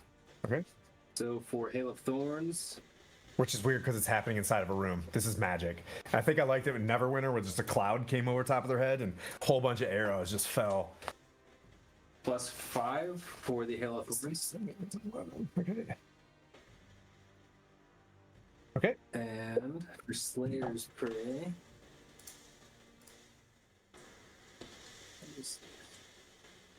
2. Okay. Extra 2. All right. Solid hit. It's inside all of these knives flying around it, and then just hails of arrows fall on top of it, and then one solid arrow just goes right through the muscle of its neck as it's kind of trying to get out or stay in. Sonya, go. Well, as it's coming through the door at me, I'm gonna firebolt Okay. straight in. Does 16 hit? It does. Yay. I gotta get.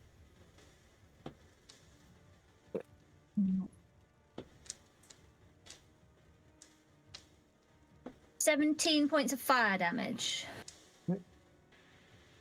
And are you gonna continue down the stairs? Yeah. Okay. All right. Its turn. You see that where the arrow just came through, it kind of slides out of its neck, and a bit of healing kind of occurs, and it decides to jump through the blades to chase Tanya. So how much damage happens when it? No, we'll just say that the damage that it had, because when it enters in the area the first time, spells area for the first time before it starts its turn. Okay. So it was around it, and then as it left it, it takes that damage. Yeah. Okay. Cool. Because it theoretically entered it its first time. Yep. That would have been the first time that it entered it and started its turn there, so I'll just count that as damage. Okay.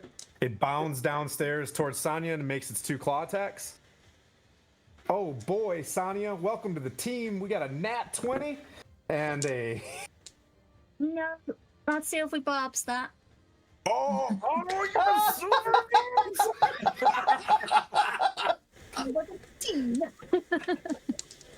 What is it?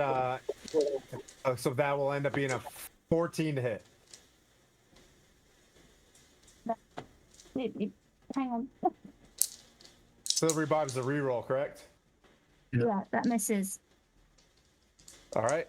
And then the next claw is a 26. 19 plus 7. Okay. It'll hit. Yeah. And with silvery barbs, I give myself advantage on my Okay. next turn. So that's 9 piercing, and then it's going to bite you. For does a 18 hit? Yeah, 18 hits. And that's 10 more piercing. I know. It brings up Blandina, then Heineken. So I could see the one that just got killed outside, right? Yep. Do I know about trolls? Yes. I will yell out the window, hit it with fire! And then run outside my room where I can hear the other one. Nobody outside is fired. Except for Heineken. And it's needs to make an int saving throw. I need to 15. make a clip of like her going, "Welcome to my team." That's awesome. What are you gonna do? Go for it. Sorry, I Needs to make an int saving throw. 16. Okay, so it's going to take 6, 12, 17. It's going to take 9. Okay. And it does not. That was after the -2? Yep. Yeah, so it just takes 9 psychic. And I'm going to hide behind something. If I can hide behind something.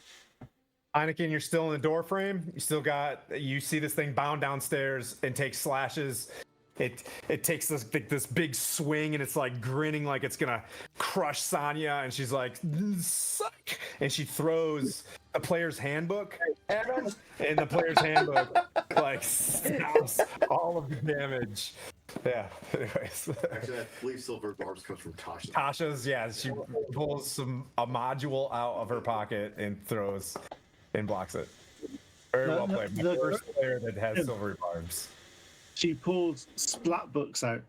Okay, so as I see this creature coming down the stairs at us, I'm going to turn and firebolt the creature. Okay.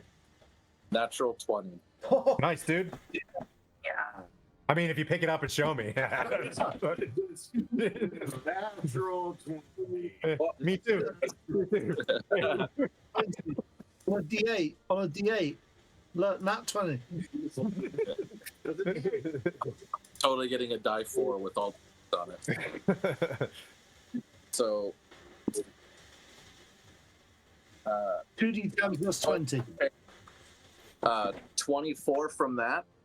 Okay. And then 2 more of the what you call 2 more of the meteors or off Okay.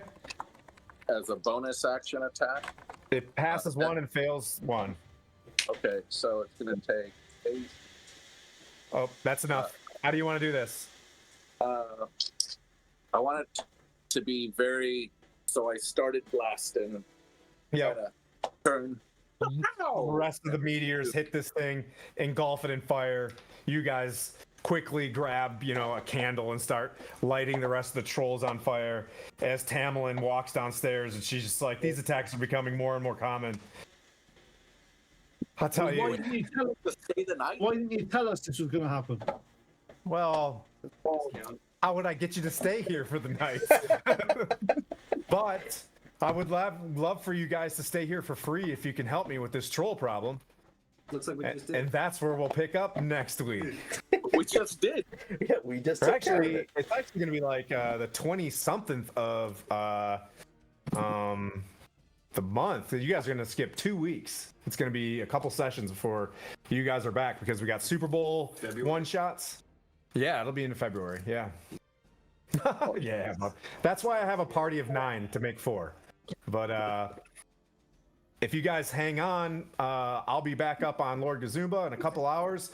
I'm doing a quick chat session for the prelude to the St. Jude's Children Research Hospital charity. We posted a couple other things with Gabby's maze dice on Yeah, there post as it well. one more time. Yep. But thanks for hanging. Thanks for. I had to end that streak of role play. And then we'll I lulled you into a false sense of comfort. troll attack. How are you doing? That first attack hit hard, huh? Yeah, it split me down to half. Oof. Well, Thanks for not dying. you guys will Cool. never run into any more trolls in this town. Thanks everybody for joining us. Thanks for everybody who rated and stuck around to the end and followed. We are going to go raid Blue Box RPG. Okay, cool. So stick around and we'll go say hey to them in about 10 seconds. So see you next guys week. next week. Bye. Bye.